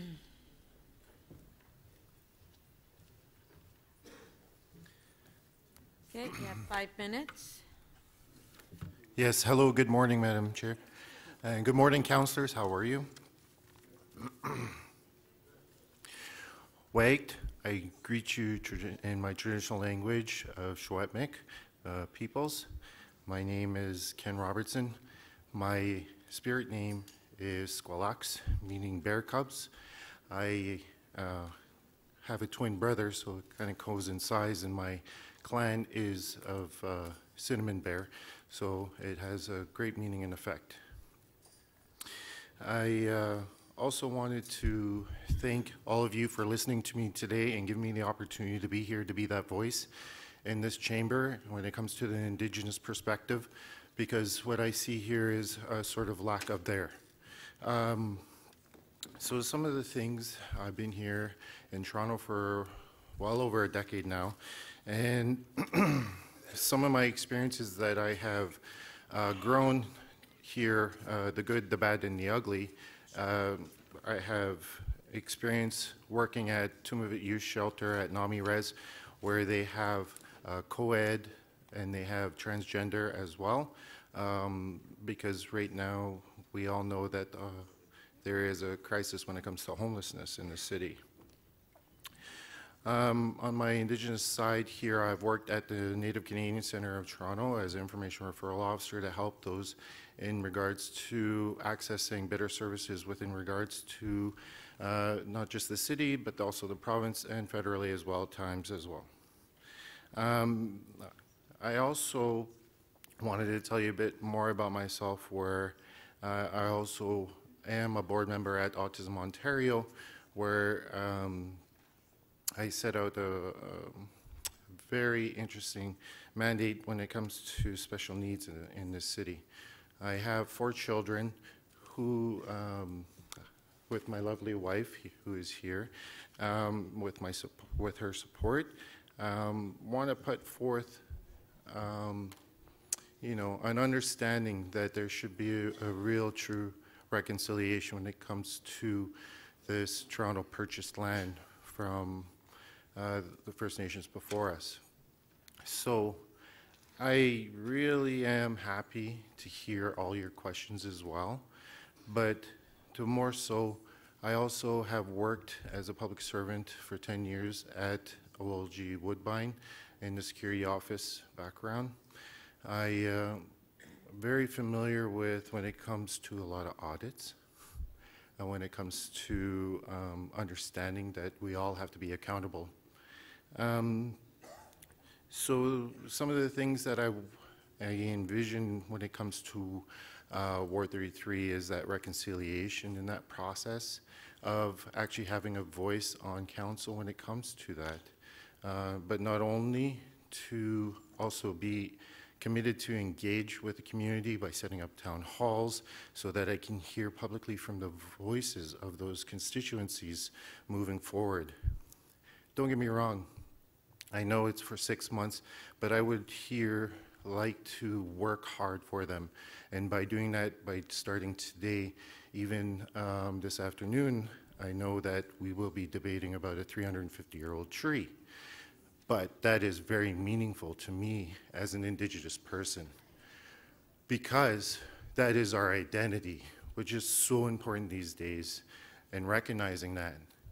So moving forward, I would not only hit the ground running, but I'd be looking for fruitful debates in regards to this. In closing, I hope that we all can keep an open mind and an open heart and be mindful of the things of just not the dedication of public service, but about opening up and being listening to your constituency on the direction of what their causes are in that sense when it comes to affordable housing, when it comes to transit, when it comes to the relief lines, so that we can better improve and access those services for our constituents. Furthermore, though, I have an understanding that there's an Indigenous office that's going to be opening here within City Hall. And I would like to help coordinate and work with other councillors or with the mayor. In regards to staffing hours, I would dedicate my own hours in regards to it as well to help this office thrive so that we can show Indigenous people that they mean something here. Thank you. Thank you very much. Councillor Fletcher. Yes, welcome. I just wanted to ask you the same question that I've been asking the deputants. You know what that is, that Mr. Kaspersky had given us something that he signed that said he won't be a candidate in the upcoming elections for any office, municipal elections. Would you be willing to sign the same thing or make that same commitment to this council? Well, one thing I will say is I will not be running as a councillor. I would seriously consider it as a trustee. I can say that much. But to be honest, I have 4 Directions Autism, a parent-to-parent support group that I help set up. So I have other commitments, but the thing is to show that this is always I want to see a continuity of hard work committed to the people for them. Thank you. Councillor McMahon. Thank you very much, Madam Speaker. Good morning, colleagues. Thank you for coming in. I just wonder if you feel we're doing enough with Truth and Reconciliation here at City Hall, and if not, what more we could be doing in your opinion. Yes, well, I'm familiar you passed 8 of the TRC within here, this building. There is always room for improvement when it comes to the road of reconciliation, and I hope that it is meaningful that we all develop that dialogue together so that we can share that perspective in that order. But we need that perspective here so it can be heard and be debated or dialogued so that we can establish at least a meaningful start to moving forward progressively in that sense. Thank you. Councillor Mamalidi? So I've been in here for a little while listening to everybody, and very rarely have we heard the question, what is important to those that live in Ward 33, because there seems to be this kick about a pledge and this bullying that seems to be going on to force people to say yes to this thing. So what are the main issues in Ward 33, and what do you think is the most important thing to those constituents? No problem, I can answer both questions. The first one would be to really look at the affordable housing, for instance, looking at the transit, for instance, in regards to not just the relief lines, but the busing, scheduling, but also improving on those services in that sense, but also better access to information for the constituents as well, so they know where it is, how to get there, what the times are available, so that they can have a true experience in Toronto. Thank you. Thank you. Madam Clerk? The next candidate is Daniel Massey.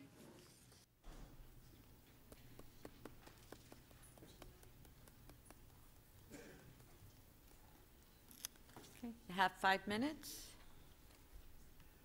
Madam the Speaker, Mayor Tory, members of the Council. I, Daniel Massey, intend to be candidate for the next municipal elections. A little about me. Last year, me and my wife moved to Toronto from Calgary in Alberta. I speak French, and I'm originally from the city of Montreal. I also lived in Ottawa.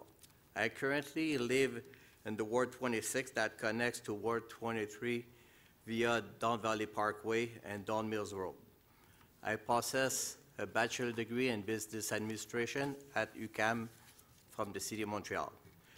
I have a professional designation from Canadian Institute of Traffic and Transportation as CITT Certified Logistics Professional, so I could handle the traffic issues, congestion, and so on. Although I have not worked with Councillor Carroll, I did find her integrity, dedication, and tenacity for the municipal causes of Ward 33. I am empathetic to community concerns. In my life, I worked many clerical and hands-on jobs, supervising and training staff. So since I only been here a year, I ended up working here and many temp work assignments.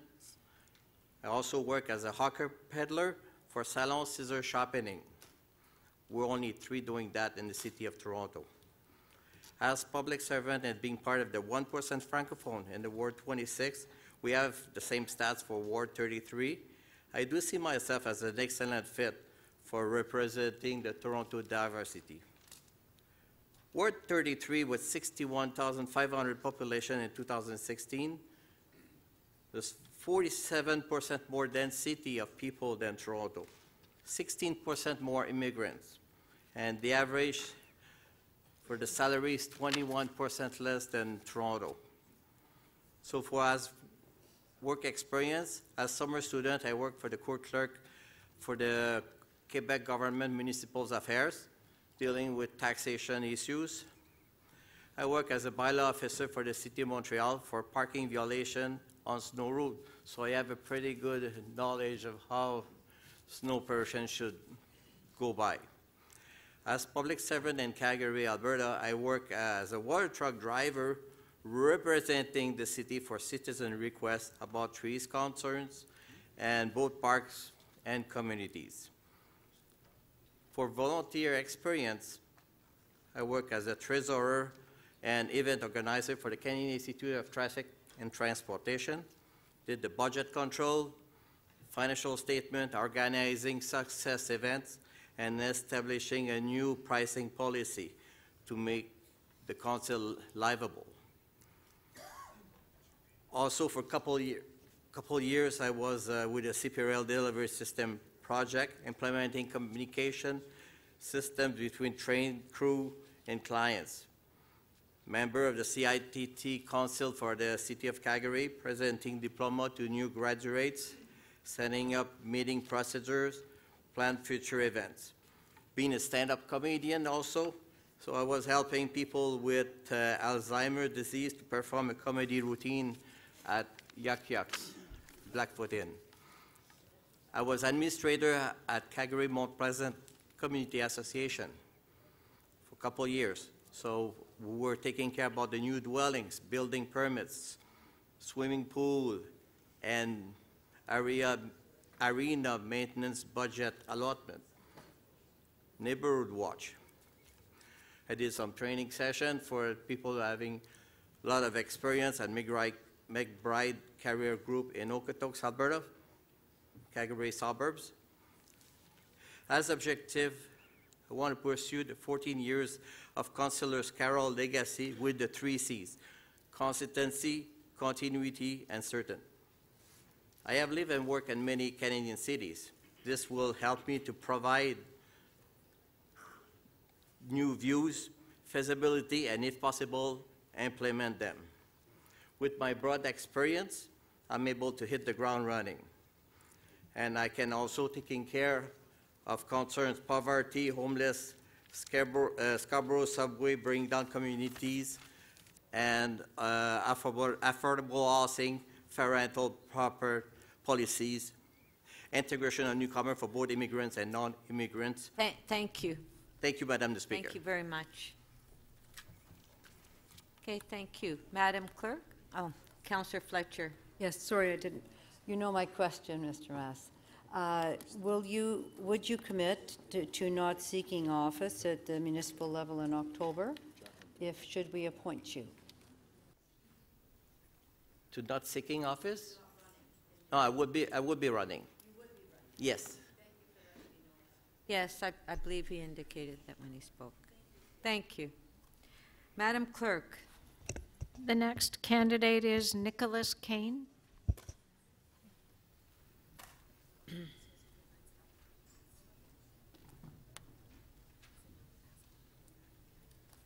Okay, you have 5 minutes. Thank you. Mayor, Tory, and Council, it is an honor to stand here today as candidate for the Councillor of Ward 33. I grew up as the youngest of 4 siblings raised by a single mother who struggled to support us alone while also going through university. As a result, after she finished her education, we moved for work a lot. I have had the privilege of experiencing life in many different communities across Ontario, from Peterborough to Oakville, and from Barrie to Agincourt, where I currently reside. Hello, Norm Kelly.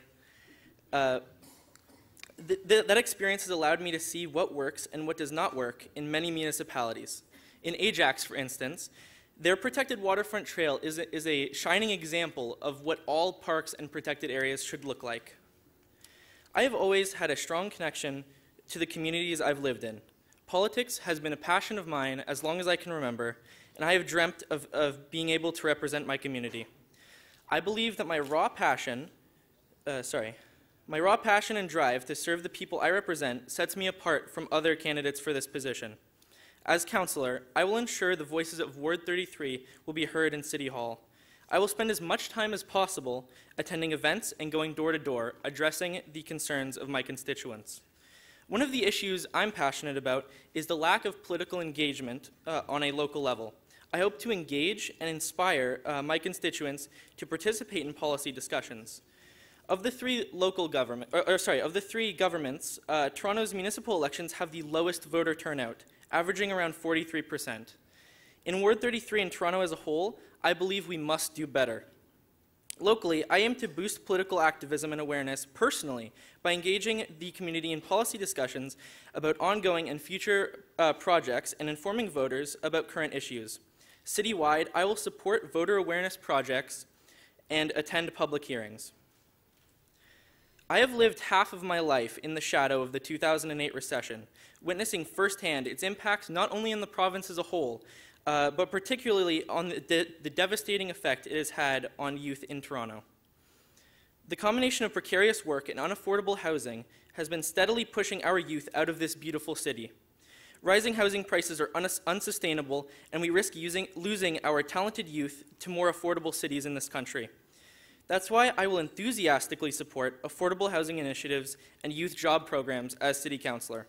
A voice for the youth of Toronto is unfortunately very lacking in City Hall, and in the months that I hold this office, that is precisely what I intend to be. To me, this appointment is my opportunity to do my duty as an active and engaged citizen. In that spirit, I pledge that should I have the honor of being appointed, I will not seek re-election in October. Additionally, I will be donating half of my salary to the North York Community House, a charity that gives new Canadians an easier transition into the city with programs like English classes and employment assistance. I believe that my personal drive and passion will allow me to be a dutiful steward of this council seat until the election. I will constantly strive to improve the lives of not only the people of Ward 33, but the lives of everyone in Toronto. Thank you, councillors, for considering me for this position, and I would be grateful to answer any questions you have. Thank you. Councillor Doucette. Thank you, Madam Speaker.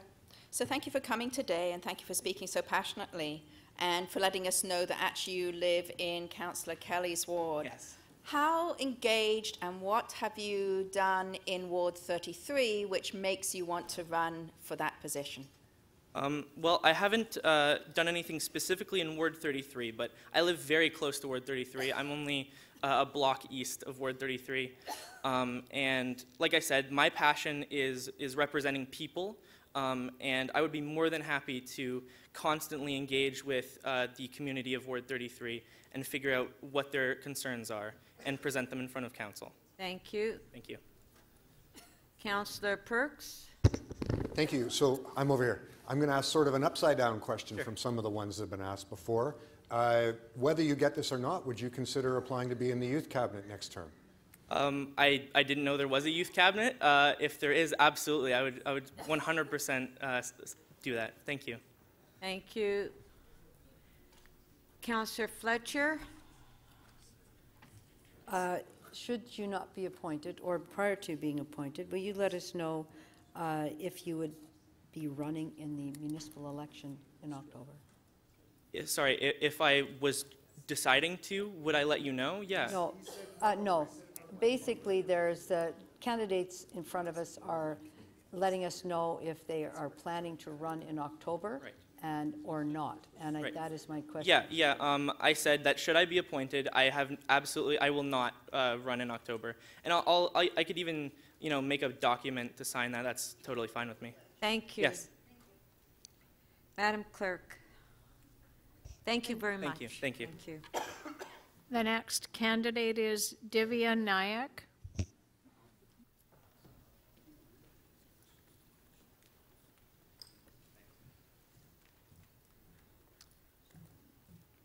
Okay, you have 5 minutes. Thank you, Madam Speaker. Good morning, Mayor Tory and members of council. It's a great privilege for me to stand here today as a candidate for appointment for Councillor Ward 33. My name is Divya Nayak. I'm an active community builder, entrepreneur, and a proud Torontonian. My family and I have lived in Ward 33 for the past 20 years, and Ward 33 is home for me. I volunteer a lot in the community.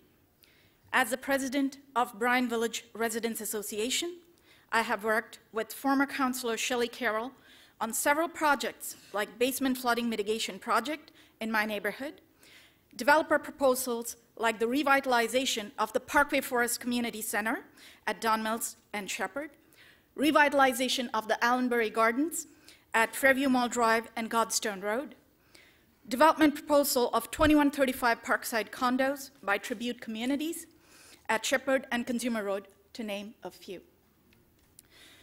And I thank Shelley Carroll for endorsing me, because when I reached out to Shelley to let her know, I was really concerned if she's resigning, how all these development proposals that are there, particularly the Consumer Business Park project, how these would come into play. By being part of the public consultations, working groups, I have provided constructive feedback reflective of the needs of the residents to the City Councilor's office as well as the developer. I remain involved in the Consumer Business Park development as well as other development proposals along Shepherd Avenue in Ward 33, particularly the one on 2450 Victoria Park, which is right next door to the Armenian Church and Community Center. I am on their working group and continue to be a part of the discussion representing the residents. Since I was on the local advisory committee of the Consumer Next study, I know majority of the stakeholders as well as the planners on this proposal. Having been a member of the Ward 33 Coalition of Neighborhood Associations, I have come to know many of the residents' associations and their members and a strong understanding of the ward's needs. I have championed winning participatory budgeting pilot projects in my neighborhood. As exemplified by the letters of support you have in front of you, I have support from residential, cultural, community organizations across the ward and in Toronto as a whole. To list just a few of them, Harut from Armenian Community Center, which services over 1,000 families, Henry Farm Community Interest Association, Bryan Village Association, SVBF Canada, serving over 3,000 families of South Asian diaspora for providing arts and literature and also taking care of the seniors. Hua Zhu oversees Chinese Services Center, Toronto, Nelson Cheng, I know him very well, having worked with that organization. Ontario Konkani Association, serving over 500 families across Toronto region, and the endorsement from the past Panorama Chair. Because of this, and the fact that I have a very good working relationship with the Ward 33 office, I'm confident that if I am appointed to the interim position, I will be able to hit the ground running and provide a smooth and seamless transition for city leadership in the ward. I understand some of you may wonder whether I will be running in the upcoming municipal elections. The short and firm answer is no. I'm happy where I am with my volunteer work and being a senior executive at a private firm. I would like to conclude by saying that my knowledge and experience with the consultation process and development in the community, my great relationship with the neighborhood associations within the ward, and thousands of wonderful residents of Ward 33, my excellent working relationship with the Ward 33 office staff, I'm confident I will provide for that smooth and seamless transition of city leadership in the ward and hit the ground running for the interim. If appointed, I will work very hard and sincerely for the benefit of Ward 33. Today, I stand in front of you and seek your support for this appointment to Councillor Ward 33. Thank you. Thank you. Questions? Councillor Matlow, questions? As there's only a few more months of this term, and you mentioned that you'll work well with the Ward 33 team, can you demonstrate a further cognizance of the top priorities in Ward 33 that you need to attend to reflect the community and to ensure that there are good resolutions to ongoing issues in the next few months? Thank you, Councillor Matlow. I live in Bryan Drive neighborhood, a vibrant, beautiful community within Ward 33, which is a vibrant, multicultural community, which is sort of a microcosm of the nation, you would say, in terms of its diversity. Also, Ward 33 has line 4, which starts from Ward 33 and connects to line 1. It also has the intersection of 404 and 401, which is a great connectivity in terms of moving around within the city. But one of the biggest challenges currently that the ward faces is we are home to Consumer Next, a consumer business park, which is the second largest business park outside of the financial district in Toronto. We see a lot of densification in terms of development proposals. I was part of the local advisory committee for the Consumer Next study, and we set very specific guidelines in terms of mid-rise buildings along the avenues and higher towers further away from the avenue. So one of the current proposals that is there at the city is the 2450 Victoria Park proposal, which is right next to the Armenian Community Center and the Armenian Church. It is also one of the first proposals post the Consumer Next study and the Consumer Business Secondary Plan. As it stands currently, it far exceeds the density. So my knowledge of having worked on this proposal, plus additional proposals that are currently ongoing along Shepherd Avenue, as well as my great working relationship with the council staff, the Ward 33 staff, I would say, and my knowing the planners on this particular proposal, I'm very confident that I can hit the ground running if I'm appointed. Thank you. Councillor Mamalidi. Welcome. You mentioned that Councillor Carroll wrote a letter of endorsement for you. My question to you is this. It seems like you're only there for a short period of time, so my question, or you want to be, and you ran an election in the past. My question is, have you had an opportunity to talk to Councillor Carroll? And does Councillor Carroll actually expect you to be a placeholder for her to come back if she loses the provincial election? Councillor Mamalidi. Okay. Thank you, Councillor Mamalidi. Yes, you are very right. I did run in the last elections. And when Shelley informed that she was resigning, my first concern was the pending development proposals. So I reached out to Shelley Carroll and asked her, what is going to become of Ward 33? How is this going to be managed? The last thing you want is someone going in there with practically no information. I am a resident there. I live there. I navigate those streets. I am directly impacted by what happens in that ward. From that perspective, I reached out to her and I said, I would be more than happy if there is an interim position. I want to be that person who can help navigate these things, these challenges in the community, so that our high quality of life is not disrupted. Thank you. In terms of this. There was no other vested interest or anything. Councillor Ajamari.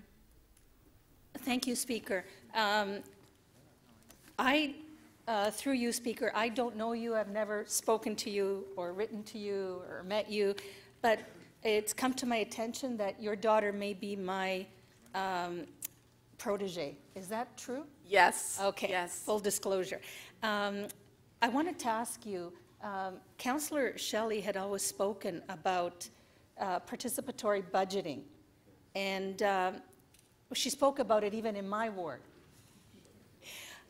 Could you tell me a little bit, have you been involved in that particular endeavor, and tell me a little bit more about your involvement with that? Thank you, Councillor Ajamari. Yes, in fact, when Shelley brought the participatory budgeting project into our community, I was one of the first to get on board because I truly believe this is engaging at grassroots level. I championed one of the winning participatory budgeting pilot projects, and one of the winning projects with the highest amount of votes was because I championed it. And I did that by means of engaging the entire community, by means of emails, having consultation meetings where people could have their own ideas being showcased, and also the project that I championed, which was Bryan Gateway project, won with the highest amount of votes within the community, around 380 or something. So it was a very good, very well-run project, I would say. Thank you. Thank you. Councillor Pasternak? Yes, thank you, Madam Speaker. I guess from your handouts and your comments, you're going to carry on the legacy of Shelley Carroll, former councillor. Just glancing over her voting record, she voted against the Shepherd East subway, the Shepherd West subway, and the Scarborough subway. And is this the kind of city building you support, and is this the best way to manage our transit crisis? I support the Shepherd subway expansion because I think the people in Scarborough have waited a long time to get a good transit solution. So I believe that, you know, I don't see the Shepherd subway expansion merely as a small thing. I see it part of a larger network in terms of the connectivity. And there are plans. I was part of the community, the council meeting for the Consumer Next study. And I understand that there was a report that was asked for extending the Don Mills expansion to Consumer Business Park. I'm waiting, very eager to hear what that report is going to state. Thank you. Councillor Karygiannis. Thank you, Madam Speaker. I heard with great interest what the individual had to say, and I was wondering if you can expand on your work on the development right besides the Armenian community, who you've engaged, and who's the leading force in the Armenian community that you've been in contact with. Give us a couple of names if you can. Well, as part of the working groups and also part of the local advisory committees, I have met with a few of the Armenian community board members, like Greg, I know Harut, because we've all been part of that working group discussion, which has been very, vocal in the Consumer Business Park. Thank you. Councillor Shan. Thank you, Madam Speaker. As you know, our City Council has a serious problem with representation in terms of diversity, and we have one racialized woman on council right now. If you were appointed, it will double to 100% increase. My question is generally because if you are appointed, that you would serve for a short period of time. How will your role help to diversify this council in the coming times, since you're not planning to run again? There is an African proverb that says, and which really made a great impact to me. It says, if you want to go fast, go alone. If you want to go further, you go together. I believe as immigrants, and I'm very happy to see the one face of visible minority and a woman on the council, but even in the application process, one of the things that I noticed was I was the only woman candidate, and that too, a visible minority from a community that is completely multicultural. So I would say that in my power, what I can do to encourage and ensure that there is inclusivity and diversity, I would do everything in my power to do that. Thank you. Councillor Wong Tam. Yes, thank you very much, Madam Speaker, and through you to the applicant. With respect, first of all, thank you very much for standing for today's process. I appreciate the comment around diversity and representation, but you demonstrated a pretty deep and wide knowledge of the larger planning issues, especially around Consumers Next, which has been I'm aware a very important project for the community. Councillor Carroll has told me on numerous occasions it's one of the biggest ones in her area. But I'm also very aware that in Ward 33 there's some very complicated CFA applications, and they require a certain amount of deep planning dive and also broad community consultation and collaboration. How would you navigate those? Because I hadn't felt compelled to ask this question of anyone else, because we hadn't gotten this far with deep planning knowledge, but you seem to demonstrate that. Can you tell me how you would specifically navigate some of those complicated CFA applications in Ward 33? Sorry, I did not understand. Seaway, what is? Applications. Oh, Committee of Adjustment. No, Councillor Wong Tam, you have one question. Yeah. Okay. Okay. Okay. So, by means of the Committee of Adjustment, the application is available online. It's pretty straightforward, and if a site-specific zoning is not there, I'm sure there are minor variances that can be done, and I am briefly aware, although I would not pretend to say that I'm aware of the entire policies per se, but what I would do is I would discuss this with the experts on the policies, which would be the city planners, and if I'm appointed, I would consult with the Ward 33 staff. I would see what the residents, the stakeholders, how they are impacted, how this would impact our community as a whole, and then make an informed decision. Thank you. Councillor Mihevik. Yes, in the interest of transparency, could you speak to, I see you're endorsed by the local councillor, can you speak to that relationship and what you think brought her to endorse you as the candidate for that area? She said that in her speech. Sure. Thank you for the question. In my, I volunteer a lot in the community. Let me start it that way. So on a lot of developer proposals, on a lot of developer meetings, on a lot of these working group meetings, I have met the councillor who has been present. I have indicated to her the concrete policy proposals that reflect the needs of the community.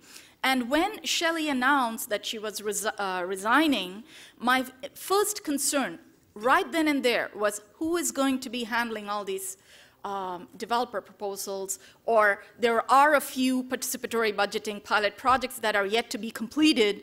Who would be handling these and how would it get done? So when I reached out to her, she said there would be, she has resigned, and I told her, I put forward my name and indicated to her that I am interested to run for the interim. And I sought out her support.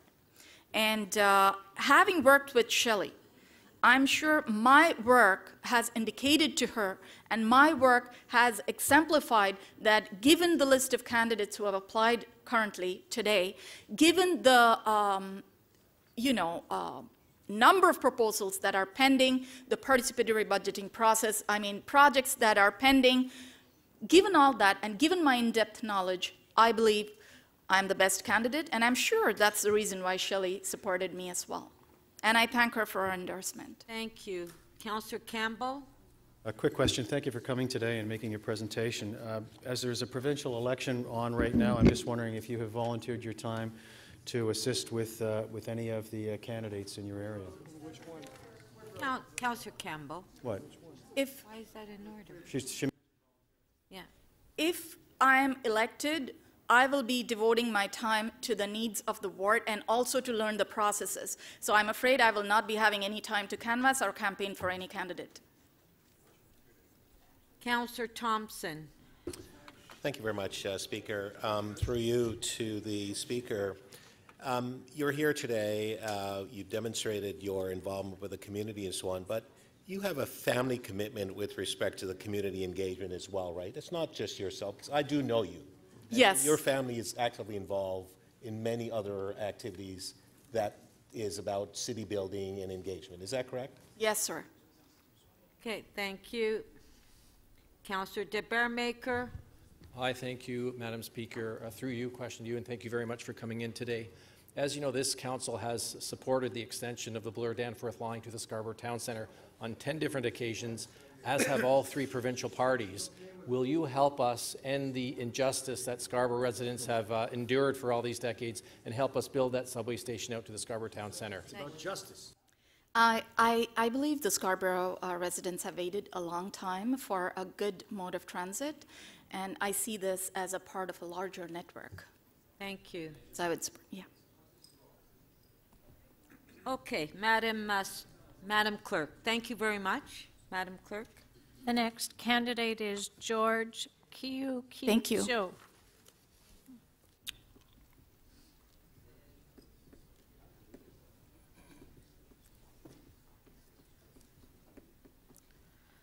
Five minutes. Thank you, Madam Speaker. Good morning, Mayor Tory and members of the council. My name is George So. I am a recently retired IT professional. Unlike most of my candidates here, I am not a civil servant. I do not have an illustrious community service record. I am not an advocate of any specific causes. My entire career is in the private sector. I worked with a lot of business executives, proposing solutions, talking to them, understanding what their needs and requirements are, basically problem solve for them and then propose solutions, explain to them the details of the solutions, and then try to gain buy-ins from all the stakeholders. During my professional career, I have successfully led many projects to completion. I have worked in the Ward 32 area for a number of years, and as closely as recently as 2014 to 2016. This is a very short-term assignment, and basically what I'll be looking for is to continue on the business of the council, what are the outstanding issues that needs to be completed for Ward 33, look out for the benefits for the constituents of Ward 33, but also on the larger picture, what's good for the City of Toronto. I have been a resident of the City of Toronto ever since I immigrated to Canada back in the 70s, and I have a vested interest in seeing the city grow and prosper in the coming years. Now, back to Councillor Fletcher's question. I will not be seeking office in the upcoming elections, provincially, municipally, or whatever. I will return this to the residents of Ward 33 to go through the democratic process to select their proper representation. Thank you. Thank you. Councillor Perruzza. No, Madam Speaker. I have a question of staff. I just wanted to make sure that we didn't bypass that process. No. I don't have a question of the candidate. Okay, well, thank you. Okay. So can I keep my name on there or what? No, well, not yet. Okay, we haven't finished the candidates. Point of order, Councillor Fragadakis. Yes, Madam Speaker. I noticed that we're at the end of our speaking order, and I was wondering, Mr. Kevin Clark was to speak second, and I noticed him in the chamber. There's one more speaker. There's one more speaker. That is, I was going to ask for him to speak. Okay. Yes. Okay, thank you very much. Thank you. Thank you. So, to ensure that all candidates have had the opportunity to address City Council, the clerk will call out the names of the candidates who have not spoken yet in the event they have arrived. Madam Clerk. The only candidate that was not here when we called his name is Kevin Clark.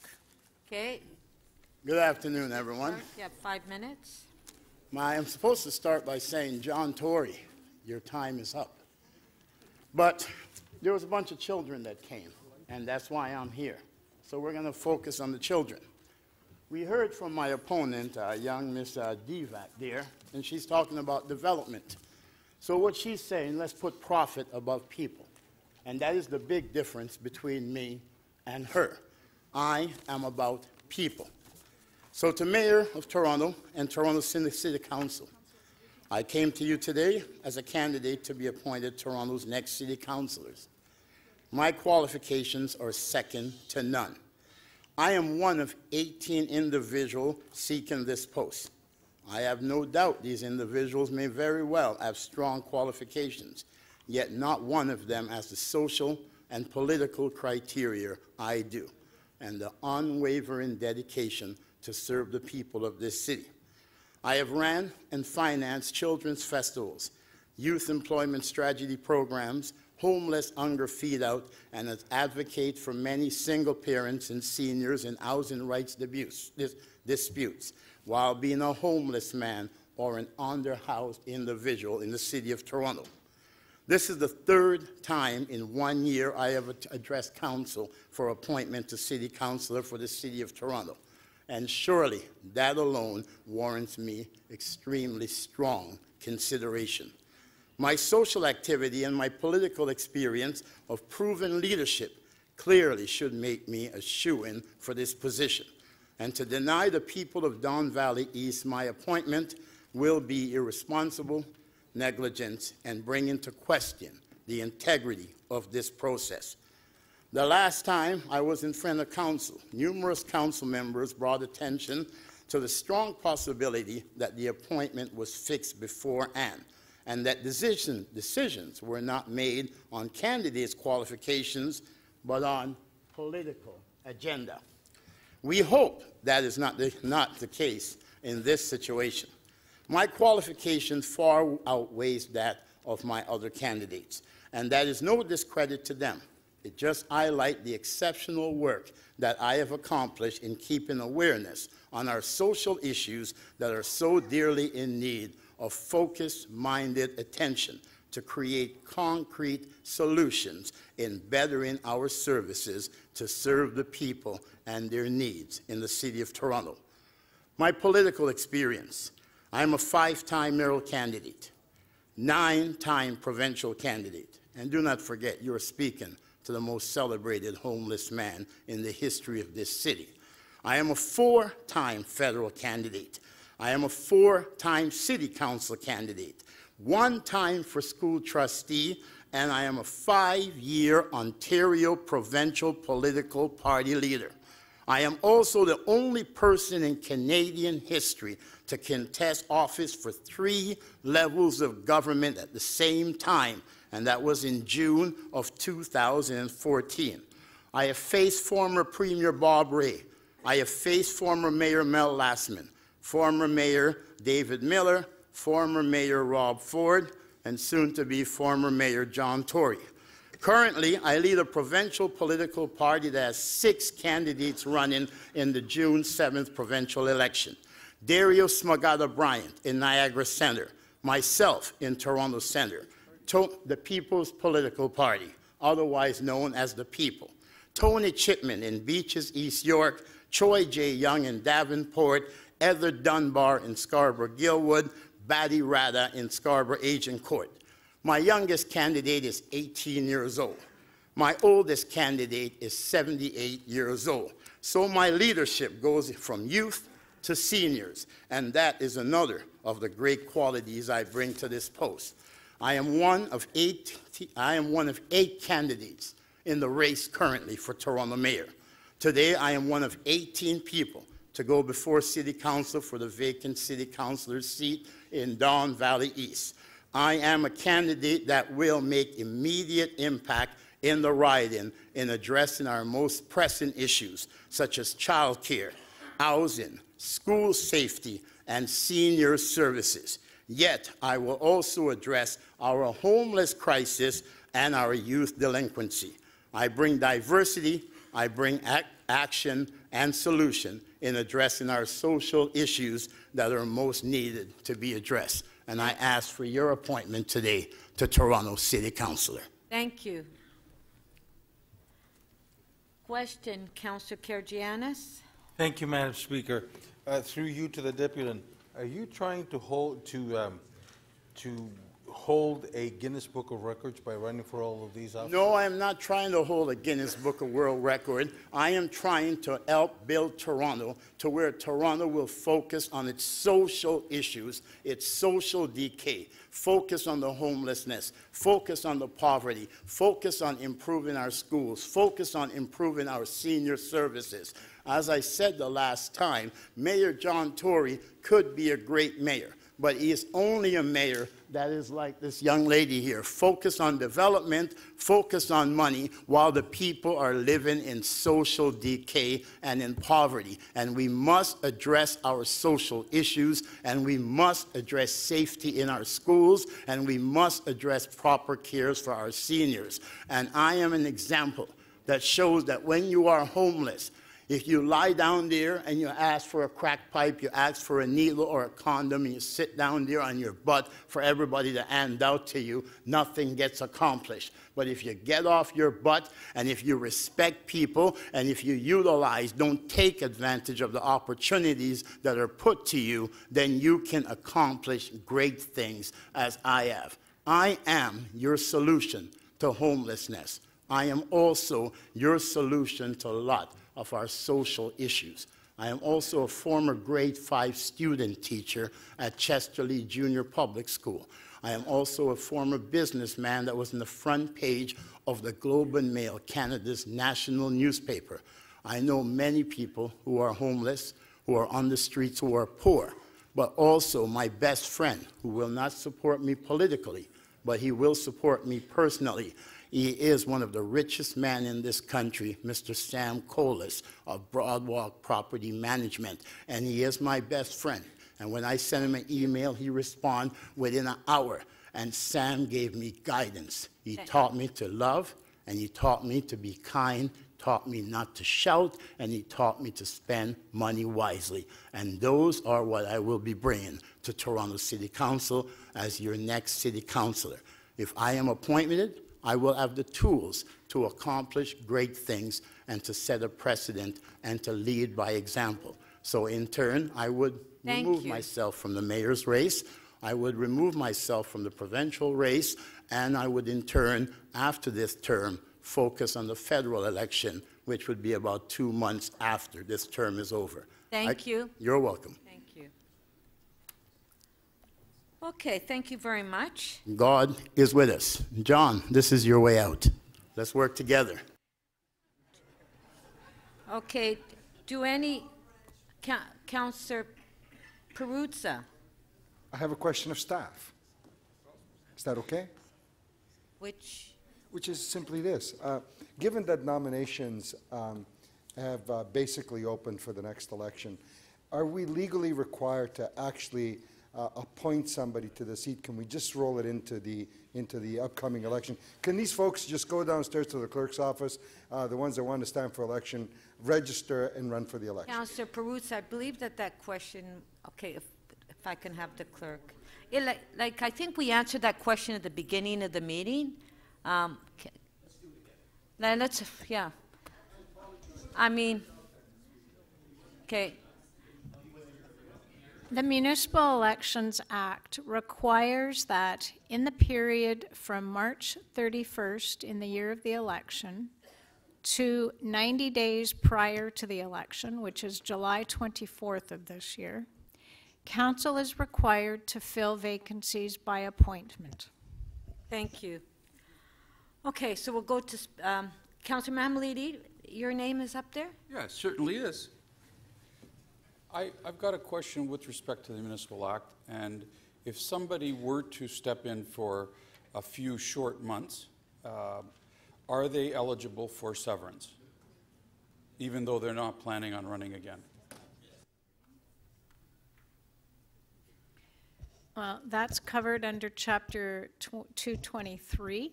Yes, members of council who resign are eligible for severance up to a year's salary if they have served 12 years. So anybody that resigns is eligible for severance. That would include the former councillor, Carol, If she decides to come back in the next municipal election, would she be entitled to start that severance package again? Councillor Mammoliti. Under the Act. Yeah, that is not in order, but I believe that there was a motion, a member's motion that went to the executive on that question. It's on the agenda. I want an answer to the question. Yeah. It's on the agenda, Yeah, so you can ask that. No, but you can ask that questions when we get to the item on the agenda. It's out of order here. Thank you. Yes, it is. Okay. I don't.